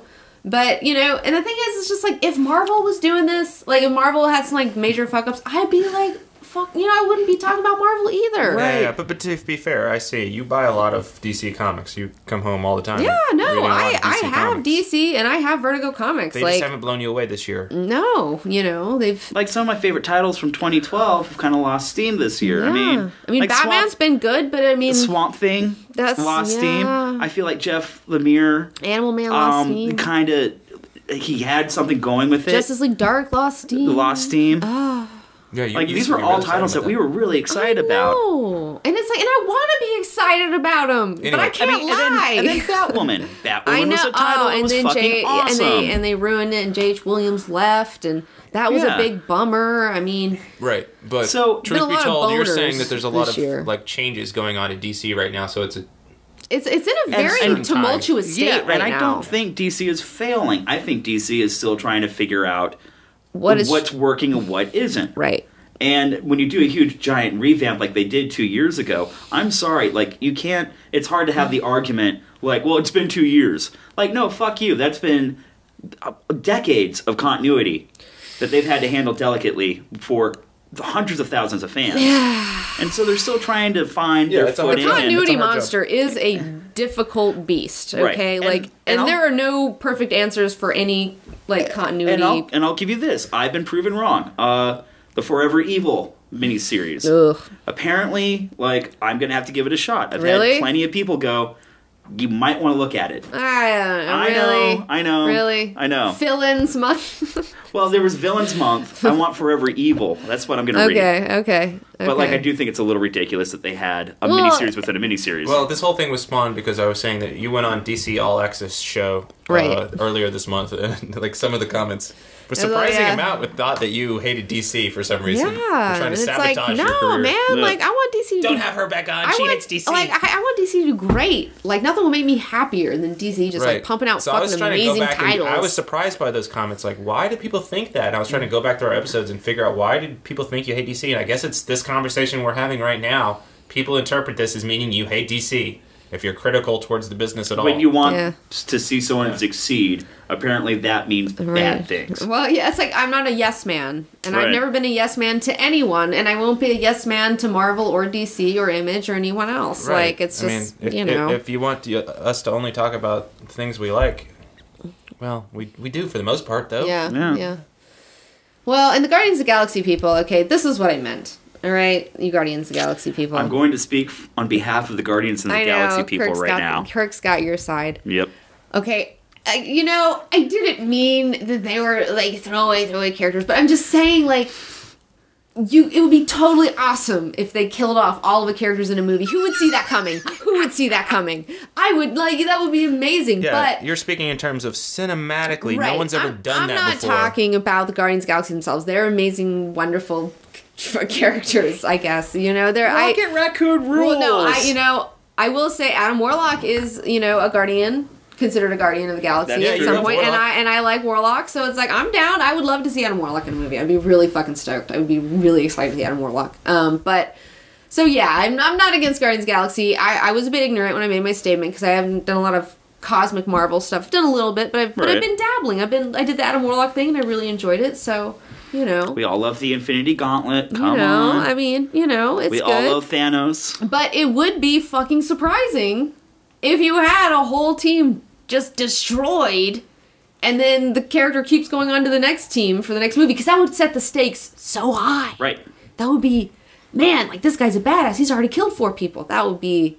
I have never seen something like that in cinema, and I would enjoy it. Like, and a lot of times that we criticize comic book movies, that's what we're comparing it to. It's like, is this comic book movie touching new ground or not? And a lot of the movies this year did not touch new ground at all. Yeah, it was very much, what's everyone else doing? Yeah. What works? That's why we're so angry when it's like, oh, you're going to do another origin story. It's like, we're past that now. This is a new era. Yeah. Like, there's so much good material in the comics. Please. Well, personally, I think it's very brave that they announced Guardians.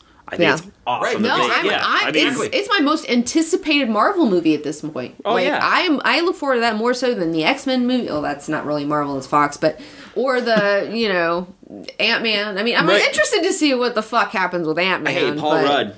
That's been confirmed. I know. Yeah, I'm pretty stoked. Yeah, interesting.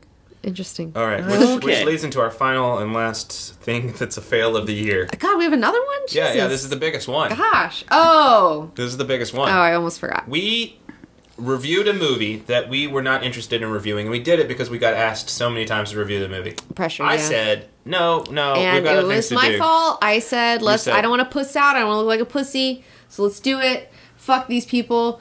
And I was wrong. You were wrong. T-Bone was right. We took the wrath of fanboys on the internet. It was not worth it. And it was not worth it. It was not worth it. Because I didn't care. Enough. I don't care enough, and it was not worth it. That is the Superman movie.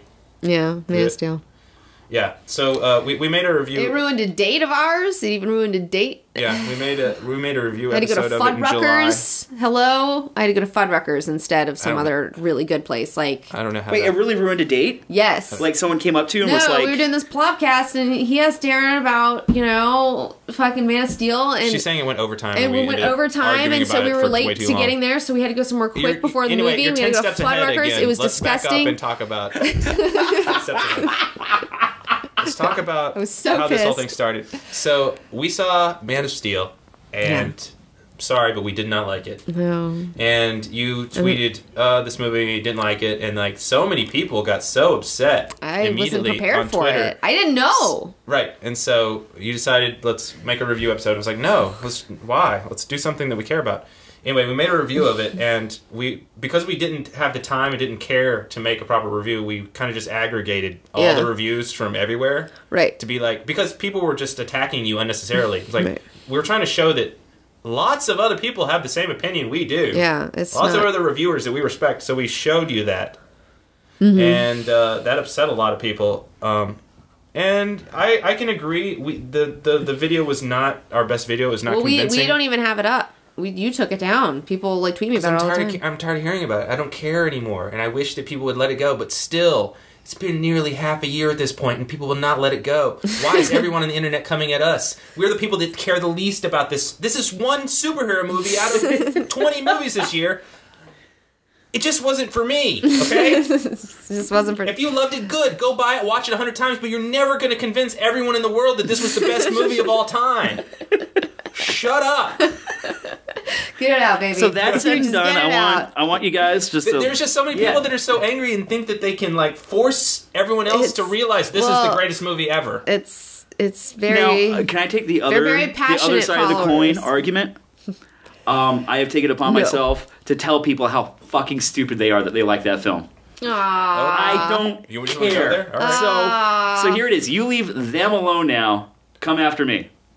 Okay, Kirk, I will be the internet. I will be the Robin to their Batman. I'm the little guy off to the side, dressed up in bright colors, going, shoot me instead. Yeah. So I swear to God, that movie sucked. I'm really sorry that you guys are like, oh man, we should have done that review. Whatever. I don't know. Bring it. Yeah. We're not going to do that again. We're not going to do that again next year. We're not going to review movies that we really have a distaste for. Look, I just got done reading All-Star Superman, and I loved it. Yeah. And then I went and watched that movie. And I was like, oh, I didn't realize there was so much good stuff you could do with Superman. Yeah. Saw that. Right. They went a completely different direction. Now, I will say one thing positive to the people that loved it. I saw an interview with Zack Snyder, and he was saying that, this is my interpretation of Superman. And in 10 years, somebody else will come along and they'll do a different interpretation of Superman. And maybe it'll be something you like. Right. And I was like, oh. He's like the Joel Schumacher of Superman, Yeah, well, but that made me forgive him a little bit. It's like, okay, you're not saying this is officially what Superman is now and forever, and everything you've seen in the past was wrong. This is right. He's saying this is my interpretation. This is the direction I went. Some people loved it, some people hated it, and because I saw him say that, I forgive him or accept him. You can like it if it's for you. Right. It's definitely not for me. Leave me the hell alone, you idiots. Yeah, because that's the thing. It's I don't even we're gonna have to see that Superman Batman movie, but we're not gonna do a review on it. I can tell you that right now. But I don't even want to pay for it. But it's like you have to see it. I don't know. Yeah, it's putting me in this weird place, man. I don't like it. If it was directed by anyone else, I would be happy to go see it. But I'm just not a fan of Zack Snyder's work. It's just not my style. Yeah. Anyway, let's move on. Okay. All right. That sucked. All right, so Venom. Are we there yet? No. Yeah, we are now. This is the best comics of 2013. What were you guys' picks? What did you like the most? I'm going to stay out of this because I'm not an expert in comics, but you are. Oh, okay. We're gonna take a break to pee. Drink that giant beer. Let it in. We just went there, huh? Okay. All right. We just went there. We just went there. During our break, we kept talking about Man of Steel and like And how much we hated it. I hated it. maybe we need to like rip this Band-Aid off. Okay. We gotta get the poison out. Yeah, we gotta get the poison out. Gotta here. get that All poison out. This has been pissing me off for a long time. I know. There's it's really upset something you. culturally going on with that movie, unlike any movie that's ever happened in the history of mankind, where there is a rabid, angry audience that love that movie, and they want to kill people. They loved it so much. Yeah. They very passionate. Like, I'm afraid if we went somewhere that it was a group of like 10 people that loved Man of Steel and they saw you, I'd be afraid. Yeah. Oh gosh. And then there's everyone else that. Right. That's like, what? It was just another bad movie. So Yeah, what? right. What is That's going what I took on? away from it. Like, I took away, like, well, they screwed that up. Yeah. But I didn't go, like, you don't ever say anything bad about Superman. Do you understand? No, this is what I've heard, and somebody else said this, and I don't know who it was, but whoever it is, you're I think he said it was amazing. Alan Moore. It might have been, but they are fucking with an icon. When you fuck with an icon like Superman, like, you're gonna have weird, violent fucking reactions to it because he's just such a powerful symbol, you know? Is that what it is? Because it doesn't make sense. Because we said we didn't like Spider-Man, and it was like no one cared. Yeah. It's like, no, there's some people that care, but yeah, but not like this. like Man of Steel people. Right. Not people that want to, like, after you said that, want to destroy your whole career. Yeah, like trying to, like, because tear of out your that. jugular, Yeah. you know? Like, so I don't understand this violent reaction. It's that iconic shit, man. I mean, it's just, I'm just getting ready to, like, listen to Carl Jung's Man and His Symbols on audio tape on YouTube, which I'm sure the copyright laws will take down soon. Like, one of my theories about the movie was that, like, there's two different versions of the movie that people saw. Yeah. The version of the people that loved it and the version of the people that It's an odd... I saw. swear. That's odd what movie. it feels like.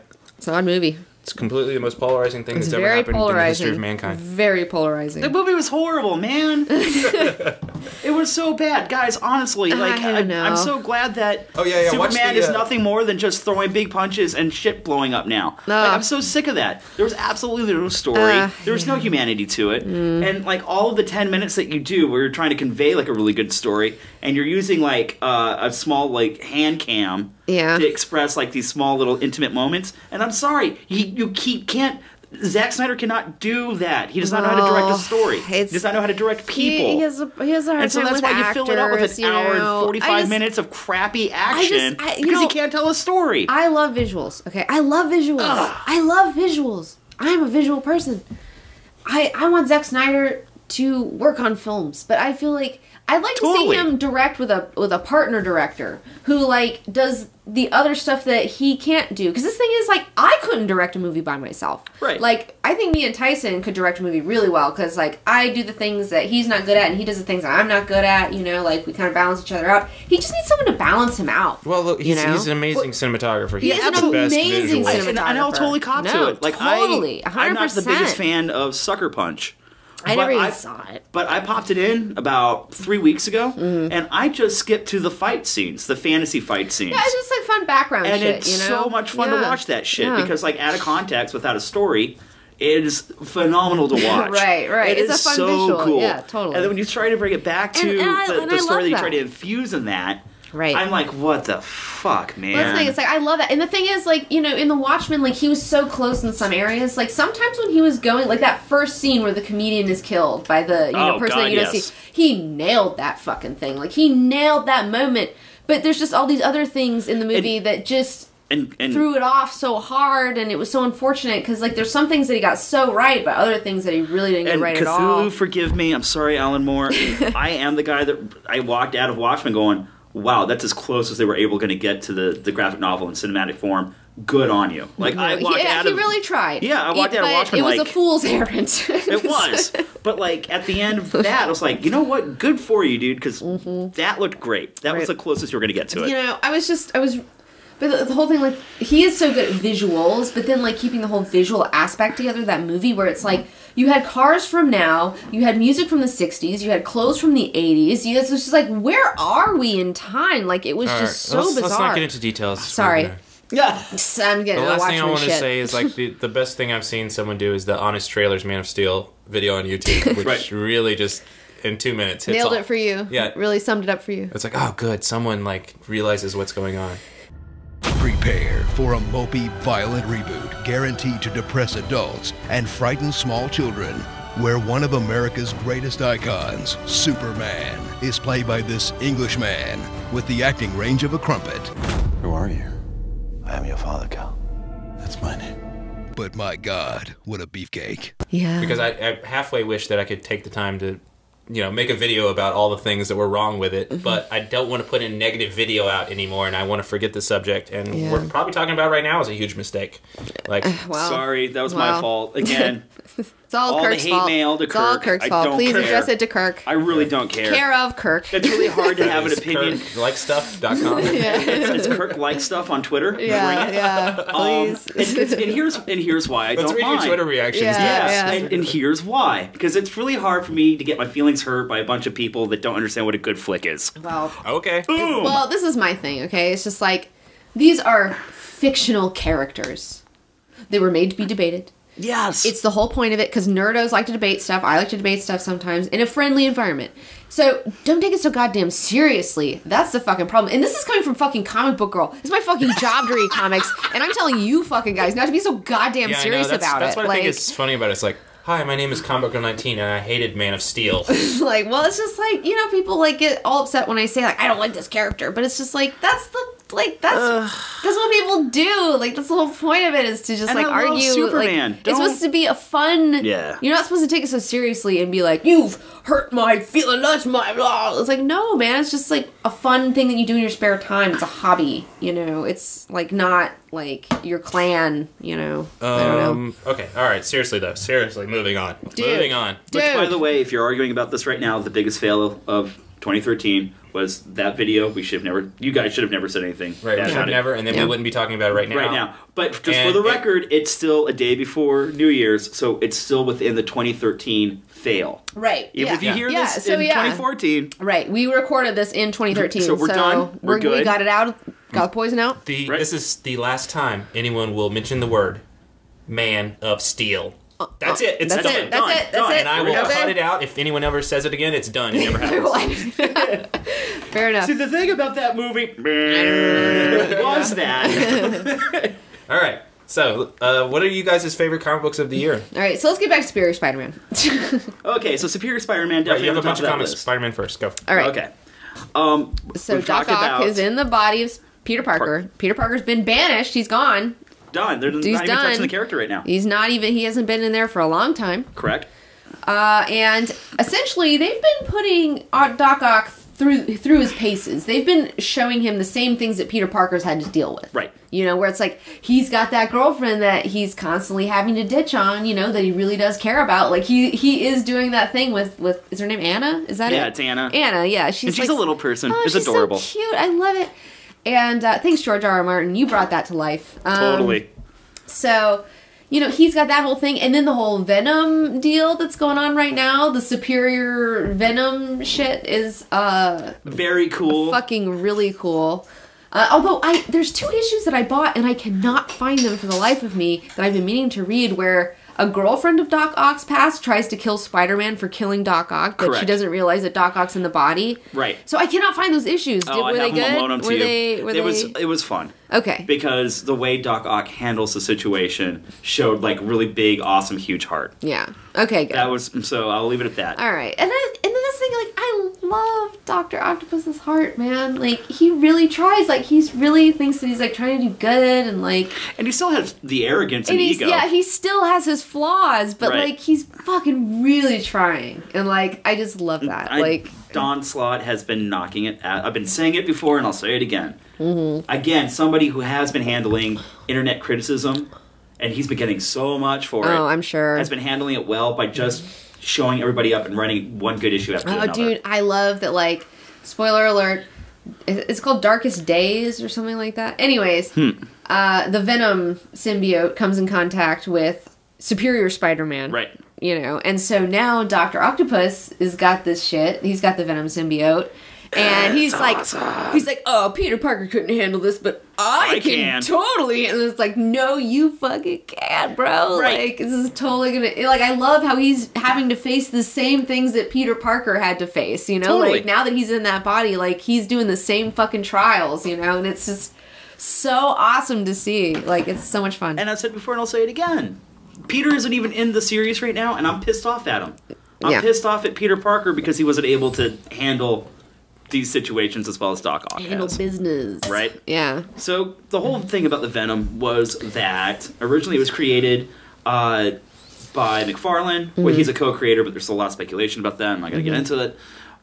But the first story when it bonds with Eddie Brock, and now Brock knows all of Peter's secrets and is totally doing the mind game thing with Peter and like screwing with him. Just like a woman. Totally showing up to the house unannounced, not in costume, like having to, have these conversations right in front of Aunt May, but they both know exactly what the hell's going on. Oh, gosh. It is so rad. Right. Skip to the first time he takes him out.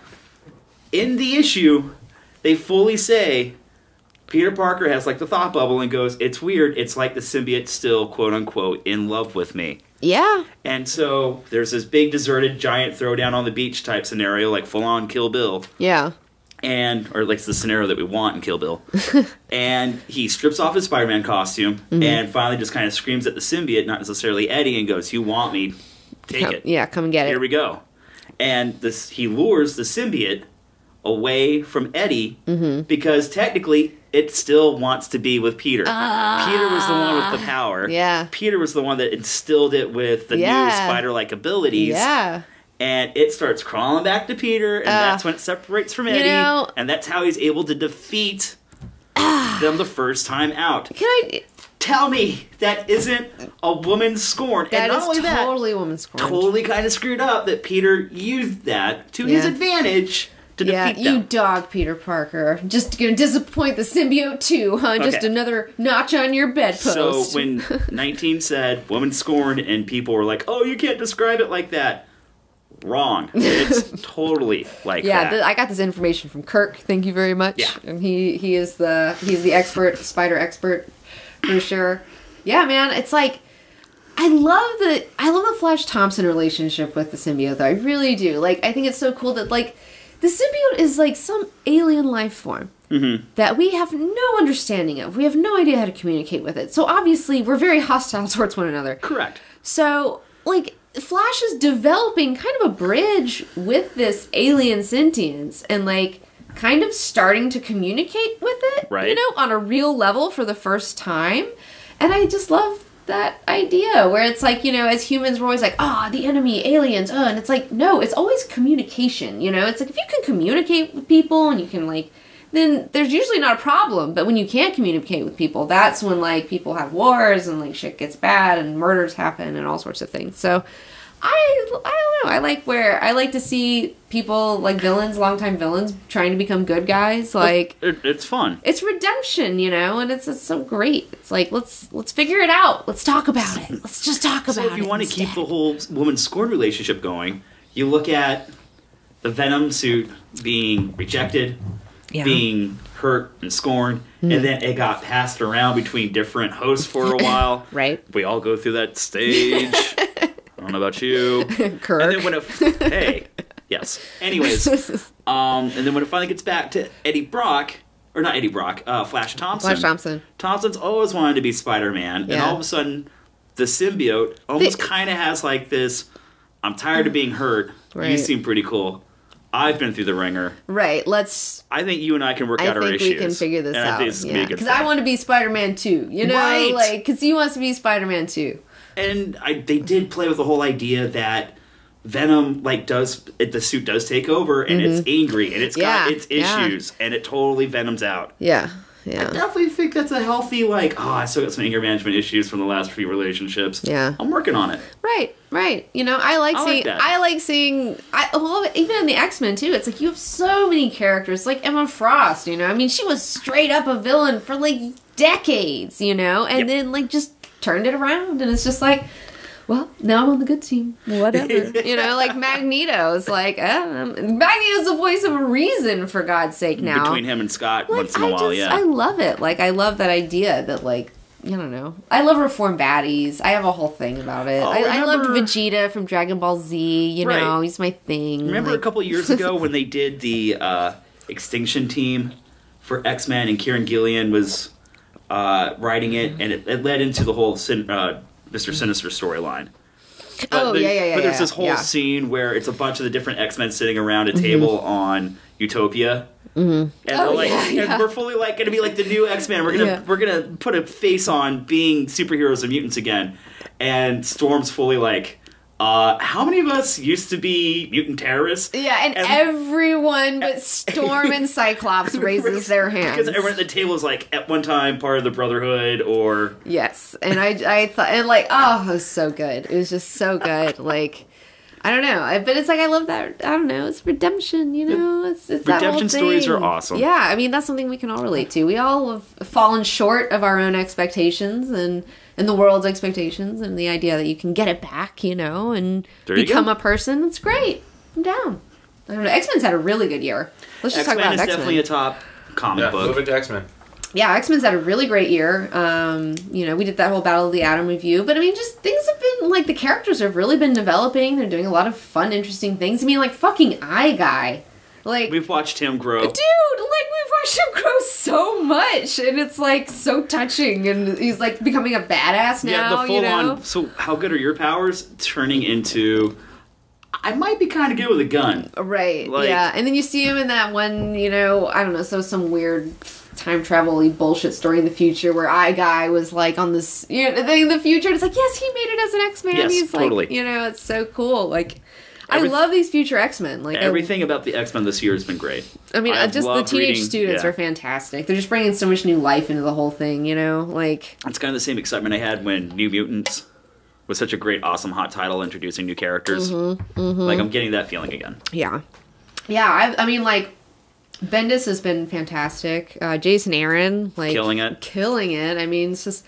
And a lot of people are like, Wolverine the X-Men is ending, oh no. But I really feel like Amazing X-Men is just Wolverine the X-Men with a different title. Like, I feel like it's going to be the same... Chapter 2. Yeah, it's going to be the same thing. So I'm not like... I'm not crying over Wolverine the X-Men because I feel like Amazing X-Men is just going to take its place. So it's Jason Aaron writing X-Men at the Jean Grey School. Are we sure Nick Bradshaw's still drawing it? Well, he'll be doing... I mean, I don't know how much he's doing it, but I know that... I hope that he's still involved. I don't know for a fact, but I assume that he'll still be doing it here and there. He is like one of my favorite new artists, Nick Bradshaw. He's my number one favorite artist right now. He's just nailing that cartoony funness, but mixing it with just the right amount of realism, you know? But it's just so... I feel like it's the perfect comic book style right now. Right now, I was just going to say, like, did you just nail what comic books were supposed to look like? It's just, like, so... And, like, so good. Like, I love that. Did you get the Wolverine the X-Men annual? Where talking about Prince Kubark and like he's been back at the Academy for gladiators and shit, like in the Shi'ar Empire, and like that panel where he's arm wrestling Thor, and like Thor's like drinking a tankard of ale, and like Kubark's got his like feet like in the wall, and there's like all these cracks everywhere, and like Captain Marvel's like off to the side. It was like the cutest thing. Like his Nick Bradshaw's style. I feel like it's just the perfect combination of everything that works to tell the story perfectly. Right. Yeah. Oh, and his backgrounds are so good. I mean, it's just like he just all around just nails it. Like that dude is on fire. Oh yeah, backgrounds. That's a big thing too. Man, like I suck at backgrounds, and he's so good. I'm just like, like good for you. You know what also sucked during at backgrounds? Image Comics during the 90s. Yeah. Just want to mention that. Just And want to throw that one out there. But there were no backgrounds. Yeah. Well, you know what? Manga doesn't have a lot of backgrounds, but like they make it work, you know? Like, because they'll have like one really crazy establishing shot that's just like probably traced some crazy photo, but it's immaculate. Right. But then for the rest of it, it's just like nothing in the background, just like faces. So it's like you just gotta find that balance, you know? Like, what I was taught in school, in comic book school, was you need to establish where you are on a page and like at least one panel on the page really like showing you a space. Right. That was the rule that I was taught. Which, you know, rules are made to be broken, but...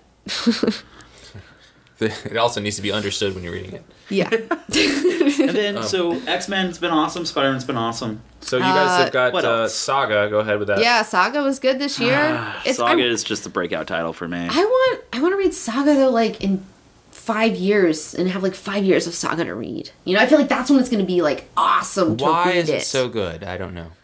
Tell me. It's just tapping into the collective subconscious, man. It's got some weird magical pull to it. Oh. It does. I mean, do you agree? Pull. Like, do you agree? Like, Do you see what I'm talking I just about? feel like I relate to it on levels that I would not normally comprehend. That I wouldn't be fully conscious of. Yeah. So I'm telling you, it's subconscious. It's weird. Like there's like things going on in it that I'm not quite aware of right now that's doing things to me that I'll maybe hopefully figure out later. But Okay. But it's very interesting. Like I'm very intrigued by why this comic is so big. Stop playing with those pins, by the way. Sorry, I want to make an A out of them for some reason. Okay. Yeah, it's just like I feel like there's a lot of subconscious things going on in that comic. Like I feel like part of it is like there's a baby in it, right? Like this couple and they have a baby and like there's this couple and they're kind of like, our age type people, and our age type people are reading this and they are having babies.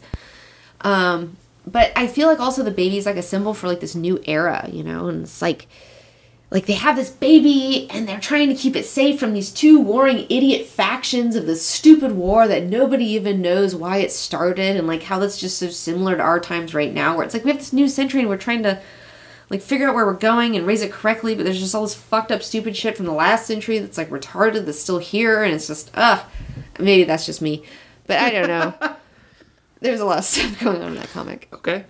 No, I love the comic because I don't know, I can almost see myself in the comic. Is that weird? Well, it's like it has such an odd tone to it, but like everything works. Right.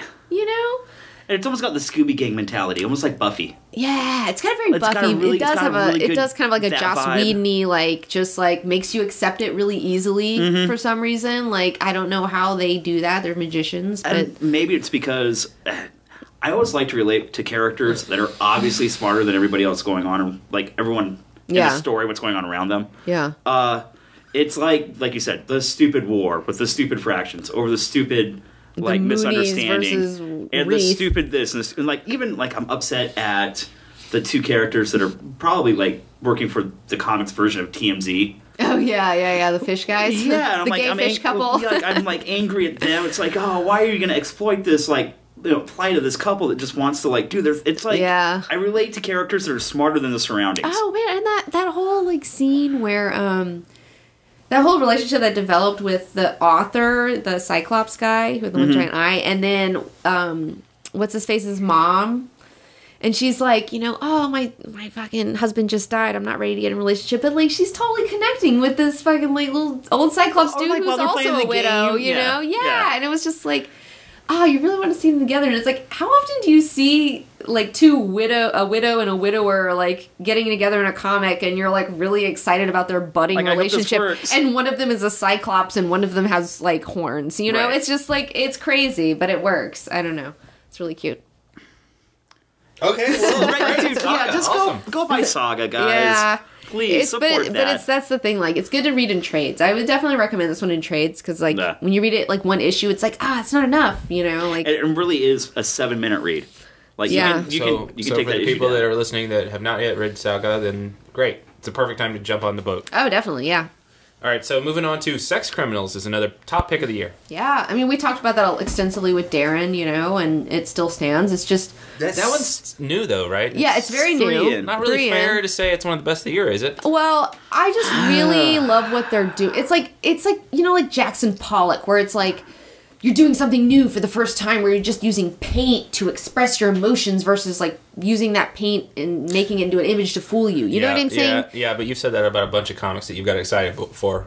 And then, like, 4 comics later, you're like, oh, they... Well, Okay, let's put it this way. I am so excited for the potential that Sex Criminals has set All right, up. fair. That's true. Fair. Yes. It's and right now, talking about 2013, this title was totally a late introduction into the contest. I am craving every episode. I am craving every issue. The casual tone in which they talk about sexuality is very refreshing. I don't know, because they talk about it, and it's not like pornographic. You know what I'm saying? Like, it's just like real. Like, it's just real conversations and real experiences that everyone can relate to. I did learn about shrimping. Sex Criminals. Yes. How many times can we get that into a podcast episode? Every time I have a chance, I'm going to jump on it. So yeah, if you guys haven't tried shrimping out there, it's awesome. Yeah. Totally did it last week. Whoa, really? Yeah. Nice. Wow. It's a feat. Anyway, Young Avengers was a big one. Young Avengers. Let's hear about that. Man, Young Avengers is so good. Again, I think every title that we've kind of picked on, like within the last 10, 15 minutes right now, Young Avengers has been fun and creative in pushing boundaries in what you can do in a comic, and the way they've told the story. Very creative. Using panels and the way they structure the panels. Oh, such creative panel layouts. Oh. Yeah, to express like what's going on, like the different dimensions and the that they're in. Yambler instead of the Tumblr. It's so funny, and like And again, relevant. They have cell phones and they're tweeting each other, and they're like one of them's like, oh, we need to get in touch with everyone, and so one guy just like texts a couple people who text everybody else, and it's like you get all it's just like that's awesome. And again, maybe like I said, characters that are smarter than their surroundings right now. Yeah, like it really is honestly a story about the parents being wrong. And I love the Novar relationship with Hawkeye girl. I love how weird it's gotten, and how he was like at the end he like just confessed that he really had this weird thing for Oubliette, you know, which I haven't even read that stuff, and I know that's Grant Morrison shit, so I need to read that sort of stuff. Yep. And I know I'm gonna love it, but it's like I just love that. I don't know, and then she's just like, I'm so disappointed in you, and I don't, and then you find out that America, what's her name, Miss America, Chavez, right? Where like you find out that she has this like huge thing for Wiccan or whatever. Did you read the last issue? I did not. Oh, but it's just the one where it's like everything is after resolved. I think so. Where it's like where it goes back to her home world, and she's like, Wiccan did something that affected her dimension. You know, that like, and she was like wearing like a little Wiccan outfit, and like, but then she finds out that both of her moms were killed like defending her, and then she's like, no, and then she runs into some other dimension before they can get her back, you know, and she goes so she can like be like Wiccan and help, you know. I haven't read this episode. This issue. Oh my god, it's so good. Okay, I gotta check it out. So good. It's so good. It's like, and like, Miss America Chavez, like, she's so awesome. And like, where did she come from? I have no idea. Like, don't know. Don't care. She's amazing. And she's an amazing Latin character just like that. Like, just shows you, like, it's not that hard to make an interesting Latin character or an interesting black character or an interesting anybody character. Like, if you have the right person writing it, right? It's, like, can be done in an instant. Like, Shogo, like, what the fuck? You know, like, there's all these new characters that you're just like, wow. A lot of new characters this year. Bendis working with female characters. I know we talked about it before, but... Oh, man, yeah. That's awesome. Oh, and that's like, I'm not even a big Jubilee person, because mainly because people, like, try to compare her to Dazzler, which don't even make the comparison. But I've really enjoyed Jubilee's, like, return, you know? Like, I've enjoyed her thing to the mix and her, like, young single mom thing that she's doing, and I don't know, I think it's really cute. It's cool. I don't know. All right, so next comic is... you guys had a lot of compliments about Image killing it, and also Vertigo. Oh, yeah, Image. Image, Big year for Image. This year, and not just for Image, but for... Indie. Companies that are taking chances on creator-owned stuff. Yeah, even, like, Boom Studios. Like, I love... Boom Studios is awesome. Yeah, Dark Horse has always... been great. Yeah. And also an Image. Mm-hmm. I have really been excited to watch these guys embrace chances. Oh, yeah. I mean... I really have liked Catalyst. Mm-hmm. Catalyst has been awesome. Yeah. I know, but 10 grand started very strong. But yeah. But even though it got a little weak, I still bought the issues for the art alone. Yeah. Straczynski's Sidekicks. Mm-hmm. I dropped off of that one because I was getting depressed, and then it was a depressing title, and I didn't want to make it worse. This is where it's like, okay, yeah, it's indie, creator owned, dark and gritty, different concept. Even if you dropped off on it, that company still took a chance. Yeah.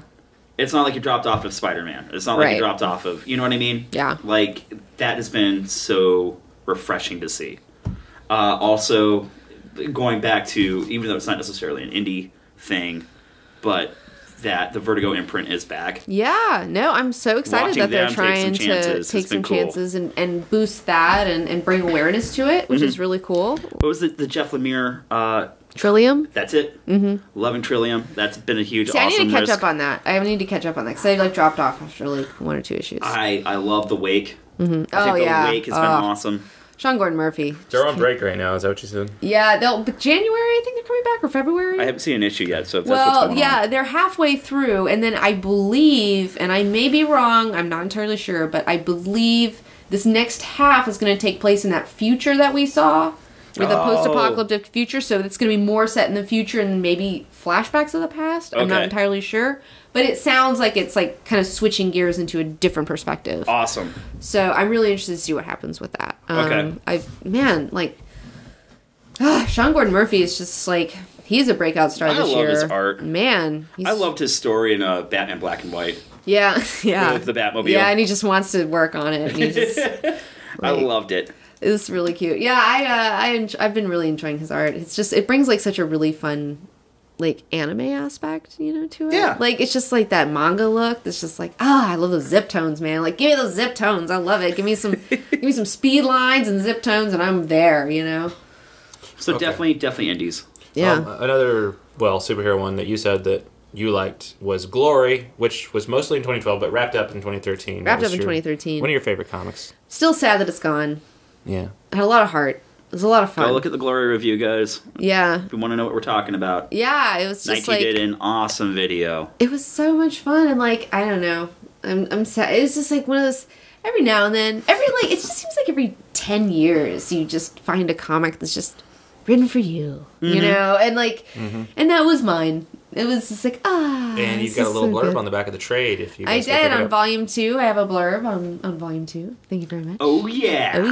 No, we met the writer Joe Keaton at San Diego Comic-Con. You're pronouncing his name right this time? I am. Okay. I pronounced it wrong last time, according to him, which was very embarrassing. But it's the thing about comic writers. By the way, you totally it's like, I don't know, the G is silent. Like, how am I supposed to know? And these are always people you read their names. You never hear them on the news or something. I know. Right. It's ugh.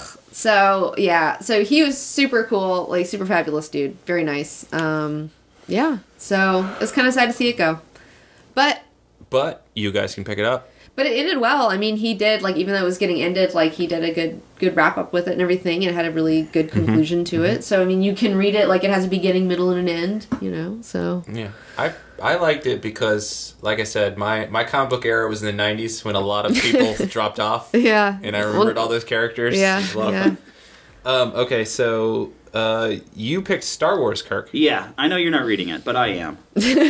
I love it. Yeah. It's Brian Wood's Star Wars. Mm-hmm. And it fits so well, so seamlessly into the 4, 5, 6 trilogy. Yeah. I love it. That's good. I'm watching. It's a good extension.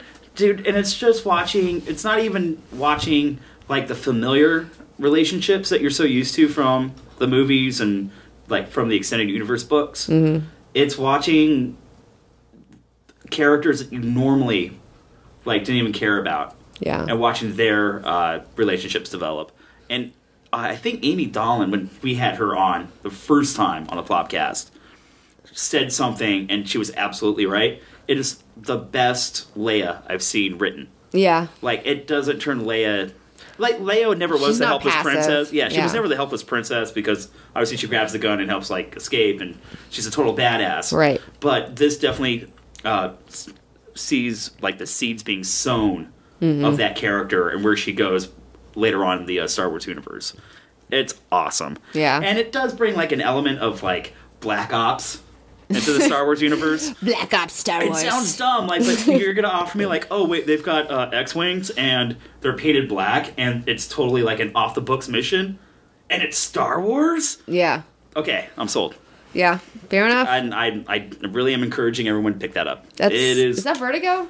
Or no, not it's Vertigo, not Dark Vertigo. Horse. Dark Horse. Yeah, sorry, Dark Horse. I always get those two mixed up. It's okay. They both have, like, cool stuff. Yeah.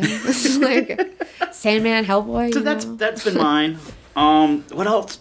I know there's more. So I know that there's something I'm leaving off. I'm gonna totally kick myself for. There's some, like, honorable mentions. There's so even many though good I've things. totally fallen off the Ultimate Universe and Marvel, I still think Bendis writing the new Ultimate Spider-Man is amazing. Mm-hmm. And anytime I've got Bendis writing any Spider-Man.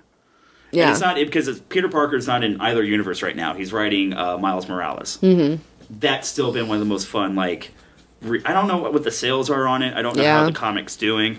But I know I'm picking that title up just because it's a form of Spider-Man and Bendis is writing it. And I could care less what's going on in the rest of the Ultimate Universe. Right. Except that Galactus is totally in it right now. Would you be totally more excited about a Miles Morales Spider-Man movie than a Peter Parker Spider-Man movie? At this point, yeah.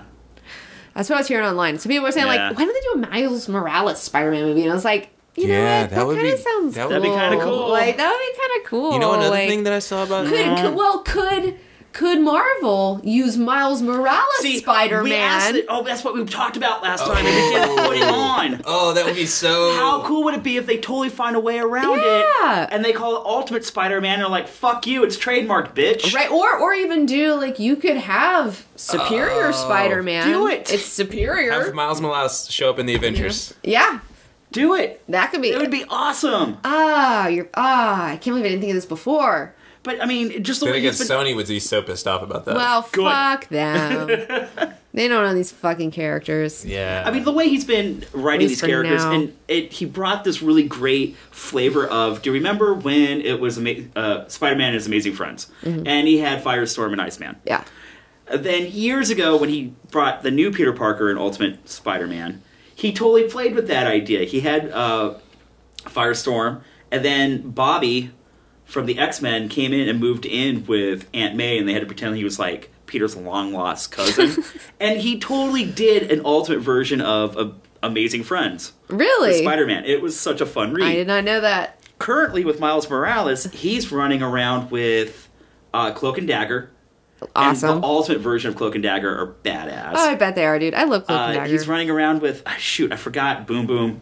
Bomb. I can't remember. It's a girl whose mother was originally a criminal, and now she's decided that being a criminal wasn't cool. Mm-hmm. And she's learning to be a superhero, running around with that girl. Mm-hmm. And then there's also Jessica Jones, who is a female clone of the original Peter Parker from Ultimate Spider-Man. They're running around and doing their like awesome Spider-Man Amazing Friends story. Yeah. And it's been so much fun to watch this stuff. That's awesome. I'm really sorry, guys, that I'm not reading the rest of the Ultimate Universe, but that title's been killing it. Do you think that, what's her name? Firestorm? Storm? Yeah, sorry, I've had a big, giant thing of beer. It's okay. Firestorm and Bobby, you think they're going to get together in Amazing X-Men? That'd be awesome. It would be really cute. Do you think that Shadowcat would be jealous? Totally. Yeah. Totes. Totally. I wonder... I mean, she's what's going on with Cyclops and White Queen? Are they ever going to get back together? Like, probably what's going on with that? Are we going to watch X-23 and Young Scott totally hook up? That is my number one wish for 2014. That's all I want. Is it totally going to explore all I want for Christmas the messed up relationship between older Wolverine and older Scott? It would just make everyone so uncomfortable, and I just want it. Like, I want it so bad. Like. It just makes sense. Like, of course they would hook up. Of course they would hook up. Like, of course. Are there unresolved issues and tension between Wolverine and Cyclops that will be explored? I mean, like, anger is akin to passion, you know? It's like, if you never fight with somebody, then, you know, you probably don't have, like, hot sex with them either, you know? And it's like... Jean, I just see it for, like, Scott, you know? Because, like, Scott and Jean, it's like, now that, like... I don't know, she's seen how it all turns out, and, like, I just doubt that they're gonna have their run-ins, you know, Scott and Jean. Like, they're always gonna be attracted to one another, but, man, it would be awesome to see Scott, like, young Scott with fucking X-23. I would love it. I want to see it. I would love it. It's my guilty pleasure. Oh, okay, looking at me now, so I'm gonna turn the subject to something new. Okay. Well, actually, speaking of Spider-Man, I wanted to say, have you guys seen the rejected Spider-Man concept art for... No. I was just looking at this while you guys were talking about it. It's Show so us. cool. We're going to have to put this up for Amazing Spider-Man, a lot of the concept artists did some really cool work. Yeah. That, of course, didn't work out. I understand why it didn't work out. But look at this. This is so sweet. Look at this costume. It's pretty far away. Oh, do you know what you're looking at? Look at that. That's the Venom costume done in classic Spider-Man colors. How cool. That's Venom awesome. costume. Yeah, go back to the second one. The second one is where it's got the big blue... giant spider in the middle with the... Yeah. Okay. That's the costume. it is. It's like a regardless, medium. this looks awesome. We'll put this up on the screen, hopefully. This looks really cool. Yeah, we'll have one of the interns put this in there. If it doesn't show up, blame the interns. But, yeah. Indentured servants. I understand why they didn't use this, but Oh gosh, I want to make a cosplay. There was a lot of people arguing about the Amazing Spider-Man thing because we recently said that the Amazing Spider-Man thing wasn't a true reboot, right. And a lot of people if they had gone really... into a completely different territory, they could have used some of this. That would be cool. You know? Yeah. Like forget the origins. Let's go into something new. Well, and have you seen the design that they went with for the sequel? It's way more true to the comic book. Oh, really? I haven't seen it. It's the big buggy eyes. It's, yeah. Well, it's more traditionally. I guess people are really picky about costumes. Thing? Did you see the Rhino? Do you know what it is? What do you think it's going to be?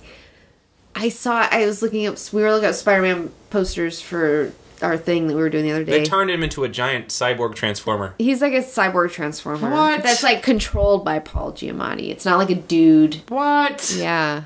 Stuck so in an far as I awesome know, suit? from what I've seen, it doesn't look like a man in a suit. It looks like a... Because you haven't watched the trailer because you don't watch trailers. Yeah, so I mean, I could be wrong, but from what I gather... From the photo, from the poster, it looks like... Oh, well. A Transformer thing. And then you also have Green Goblin or something that's supposed to be trying to... I don't think the Goblin's going to be in it, but we are going to meet Osborn.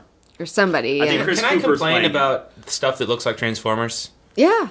Over it? They keep making robots looking like Transformers. Yeah. Over it? Because producers and executives at the studios are so stupid. They're like, oh, Transformers made $1 billion.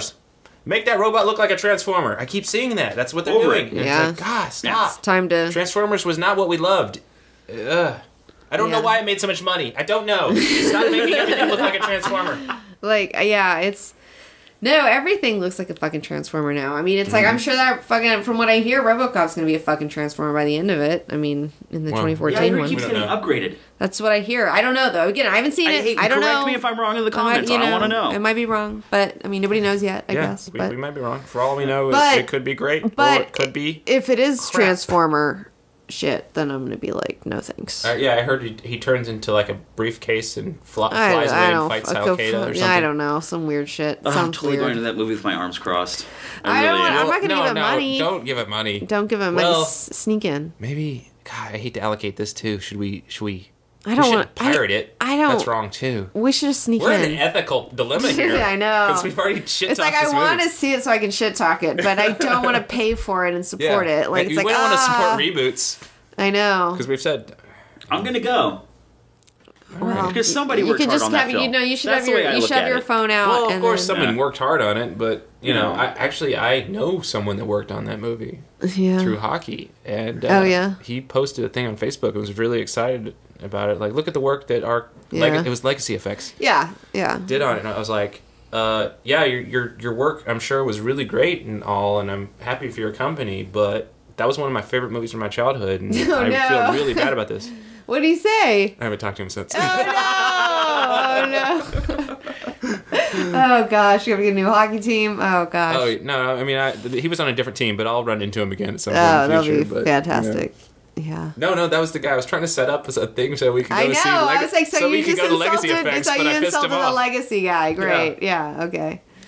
But he was like, his response was, yeah, well, if they remade Goonies, I'd be pissed. But, I was like, well, same thing. Same thing. That's the thing you love. This is the thing I love. Right. Each are both terrible. Well, yeah, I feel bad for the effects guys. They're just, like, caught in the middle. You know what I'm saying? They're just, like, this poor kid, like, caught in the middle, And it's like mommy and daddy are fighting, and it's just awful. And these poor artists are just like, I'm getting paid to make this, and, like, yeah. It's a whole thing. There's a lot of moral gray areas. Okay. What else? Are they so 2014. There were more comics you guys missed. I'm sure. No, I know. Again, in the comment section, please let us know what we missed. Yeah, I know there's a lot of stuff. But in a happy, awesome, you should totally read this way. I'm just so, like, burned out that, like, my brain doesn't remember a lot of stuff. Yeah, because you've read so many comics, you've watched so many movies, you don't remember. I don't remember. Maybe if you went and looked at the shelf over there, you'd remember. I know. I have to start like buying. We're kind of easy. Not a lot happened in the last couple of weeks since the last podcast. Yeah, I'm glad it's been kind of a lull. Well, it is Christmas. I mean, I could use it. Well, 2014, going into 2014, resolutions. New Year's resolutions. Yeah, New Year's resolutions. Kirk. Quit smoking and get iMovie to finally work on my computer so I can start doing my vlogs. Okay, that's a good resolution. Yeah, all right. It's a good resolution. Yeah. My New Year's resolutions? Yeah, do you have anyone? I hope that, our show can stick to its formula. Even though it's been a huge struggle to get to the point that we are right now, I hope that...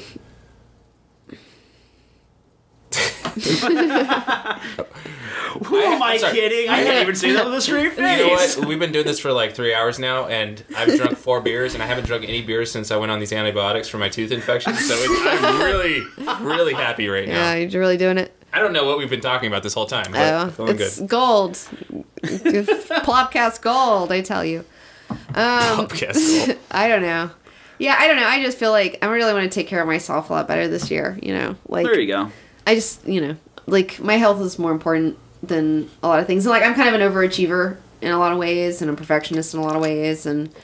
I just want to be able to be comfortable doing what we want to do without the distractions. Yeah. I hope that we've learned enough lessons from this year in 2013 to avoid the distractions, focus on what we're good at, and be able to do it financially. Yeah. Well, it's like that. It's like the article I read the other day about like creative people saying no. Like this one guy. Oh, yeah. This one guy was trying to do a documentary on the creative process, and so he started emailing all these very, very creative people all around the world. And a third of them apparently didn't give him any response. And then a third of them said no right off the bat. Right. And then I guess the other third of them were like, cool. But a lot of the responses that he were getting were all the same responses, where it's just like, the very thing you're trying to study is the very thing that makes it impossible for him to talk to you because he's too busy creating his own thing to deal with your thing, Because it's just like... Well, let me backtrack for you. One thing that we learned since we, I don't want to say blew up this year, but since we blew up this year, since we started getting a lot of attention from people. Yeah. And we were not used to that. No. Being just normal people. Normally people don't pay us any suddenly, attention. We had to shut down our freaking email like 4 months ago. Yeah. Who knows? We could have been contacted by Barack Obama at this point. We don't know, but we shut down our email. But we had to shut it down because we were just like so distracted. Like we got to get work done. Yeah. We're only 2 people. Right. We don't have the infrastructure here.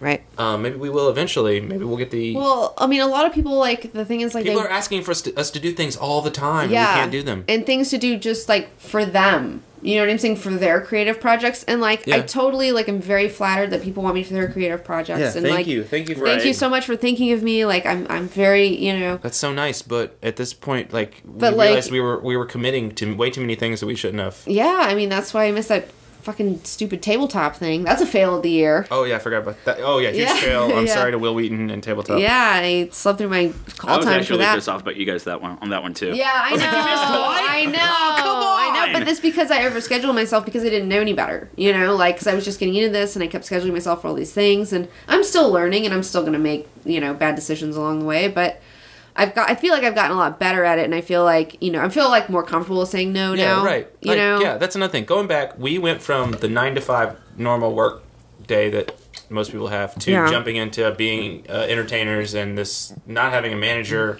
not having anyone to give you guidance. Yeah, we're the bosses. Having your own business, not knowing how to run that business. I'm a really bad boss because I overworked myself. Yeah. What a jerk. I'm a bad boss too. I overworked you. Seriously, get your shit together. What the F? I know, what a jerk. So anyway, it's a weird thing to deal with if you don't know how to deal with it. It's a wonderful problem to have, but yes, it is. Right. But it's Thank still... you. We're not complaining. We're just saying that, wow, this is crazy experience. Wow, man, I like your answers a lot better than mine. I want to go back to mine really quickly. I want to make more art this year. Yes. My band is going to record a 4-song EP before we ever play a show. Yes. That sounds so fun. Yes. I want to immerse myself into the creative process. Yes. And quit smoking and make your get my Doctor vlog Who going. Yeah, how about that Doctor Who Plopcast? Yeah, where's your Doctor Who? Either a podcast or a vlog or something, man. Something. Do it. Something. If you don't There's do a it by the bunch end of stuff I want to talk about because I want to talk about like Orphan Black and Sherlock starts up again tomorrow. It's already going to be aired after this. Wait. Is season? No, tomorrow. It's going to Thursday. What season is it? 3. Okay, that's what I thought. I was like, is it season 3? I'm so disoriented with time. I'm like, is it season 3 or season 4? I don't even know anymore. That's another thing too, man. The time disorientation. God, are you disoriented? Is it everyone? I'm completely out you of it guys right now. in the comments, I want to know how you feel about time right now. Yeah, especially has this you year younger been people. Weird? Here, well, let me back up. When I was a teenager, time felt pretty normally linear. Like a year was a year. Right. And the older I get, the more I feel like But I don't even think it's just I feel like being this older. happened a month ago like, that was a year ago, and Right. But then there's weird things like I feel like it was 3 years ago, or I'm sorry, Man. Iron Man. I said it. Bleep! No, say Iron Man 3. Oh, you broke your own rule. We'll bleep it up. We can edit. Yeah, yeah. And the best part is we can edit, Iron Man and everyone's 3 going to know felt like exactly it what was we're 3 laughing years about. ago. I feel like the show started 6 months ago. Right. My time, I'm having this weird, like... No, time's speeding up. Well, like, I was Yeah. talking to somebody who said that they had a kid, and you know, when you were a kid, like, summer lasted forever, right? Oh, yeah, I used to think that summer was 6 months long. Right. But their kid was like, no, summer's speeding up. So they were thinking that time really was speeding up because their kids who should have thought the All right. summer was longer didn't. That's freaky. Let me provide some information for the viewers. Google is time speeding up, and do it while you're high, Yeah. and you're gonna find some crazy stuff. Yeah, it's a whole thing, man. But yeah, I was just like, I'm so turned around. Like, I don't know. recommend that for anyone that's under 30, by the way. I don't know which way is up anymore sometimes, but it's been fun. It's been a good year. It's good. I feel really like positive about it in a lot of ways. I feel like I've learned a lot of really hard lessons that I needed to learn. Like I used to think I was very invincible. I was invincible. I had all this energy and I could just do stuff forever, and I can't. And I do have a limit, and I do have a breaking point, and I need to be aware of it before I reach it, because I become a very not fun person to be around when I do that. Okay. So that's a good thing that I learned this year. And, All right. yeah, I'm looking forward to 2014. I think 2014, we're going to have shit together a little bit more, you know, not all the way. We'll never have it all the way. But, you know, I think we have a good, foundation. I think a lot of stuff's going to Foundation. change this year, 2014. In 2014, yeah. Not for us, for, like, society. Everybody, everything. yeah. Yeah. By 2015, shit's going to be really super crazy. So this is the Just transitional period. And then 2014 is the transitional year before the really transitional years of 2015 to 2020. Because 2015 to 2020 is going to be super crazy. And then 2020, I don't even know what the fuck that shit's going to be. It's going to be like crazy. I'm telling and then you, after that, I honestly believe like information and technology is going to be like Just- folded in on itself because it's not going to be able to keep up with everything gonna that's be going on. super It's going to be weird. insane. it's going to be super We're weird. going to be like over like an overabundance of information to process. Yeah. It's going to be Something's crazy. happening. Something's If there happening. is a Yeah. sentience that is born, we must be really good to it. Don't be mean to it, because then it'll I turn don't think that's against you. going to happen by No, anytime soon. no, but I'm just saying. I'm just letting everyone know from now and forevermore. Be nice. Be nice. Be nice. all I was going to say is that we're officially entering this century now. Mm-hmm. Yeah. Like the last decade, that was still really connected to the previous one. Yeah. Previous century. Yeah. But now we're like in it. Yeah. Like when people like hit the year 2000, they were thinking, "Oh, it's going to be the year 2000. All this, flying cars in the future everywhere." No. But then it was like they got there and they're like, "This is just like the 90s. Big deal." And we've Yeah. had that attitude up until now, and now things are starting to change, and we're in this period of change. Like I said, 2020. 2020 is going to be nuts. Yeah. It's going to be crazy. I'm also going to be really old, but that's okay. So yeah, we should wrap this up. All right. Okay. Well, guys, thanks for spending 2013 with us. Yeah. Yeah, thanks for being Thanks here. for thanks for hanging being out and here. watching us grow and watching Yeah. their show grow. Yeah. Yeah, thanks for sticking with us through this transition. Stick with us in 2014. Hopefully see Kirk's Hopefully, show man. happen, you know. The worst part, Just do it. no, it needs to be done. It's just Do it. that I can't. My OS is not agreeing with me right now. I hear you. All right, we'll fix all this. Yeah. All right, guys, that is it. Why don't you sign us off? All right, 2013. Thanks for the memories. We'll see you next year.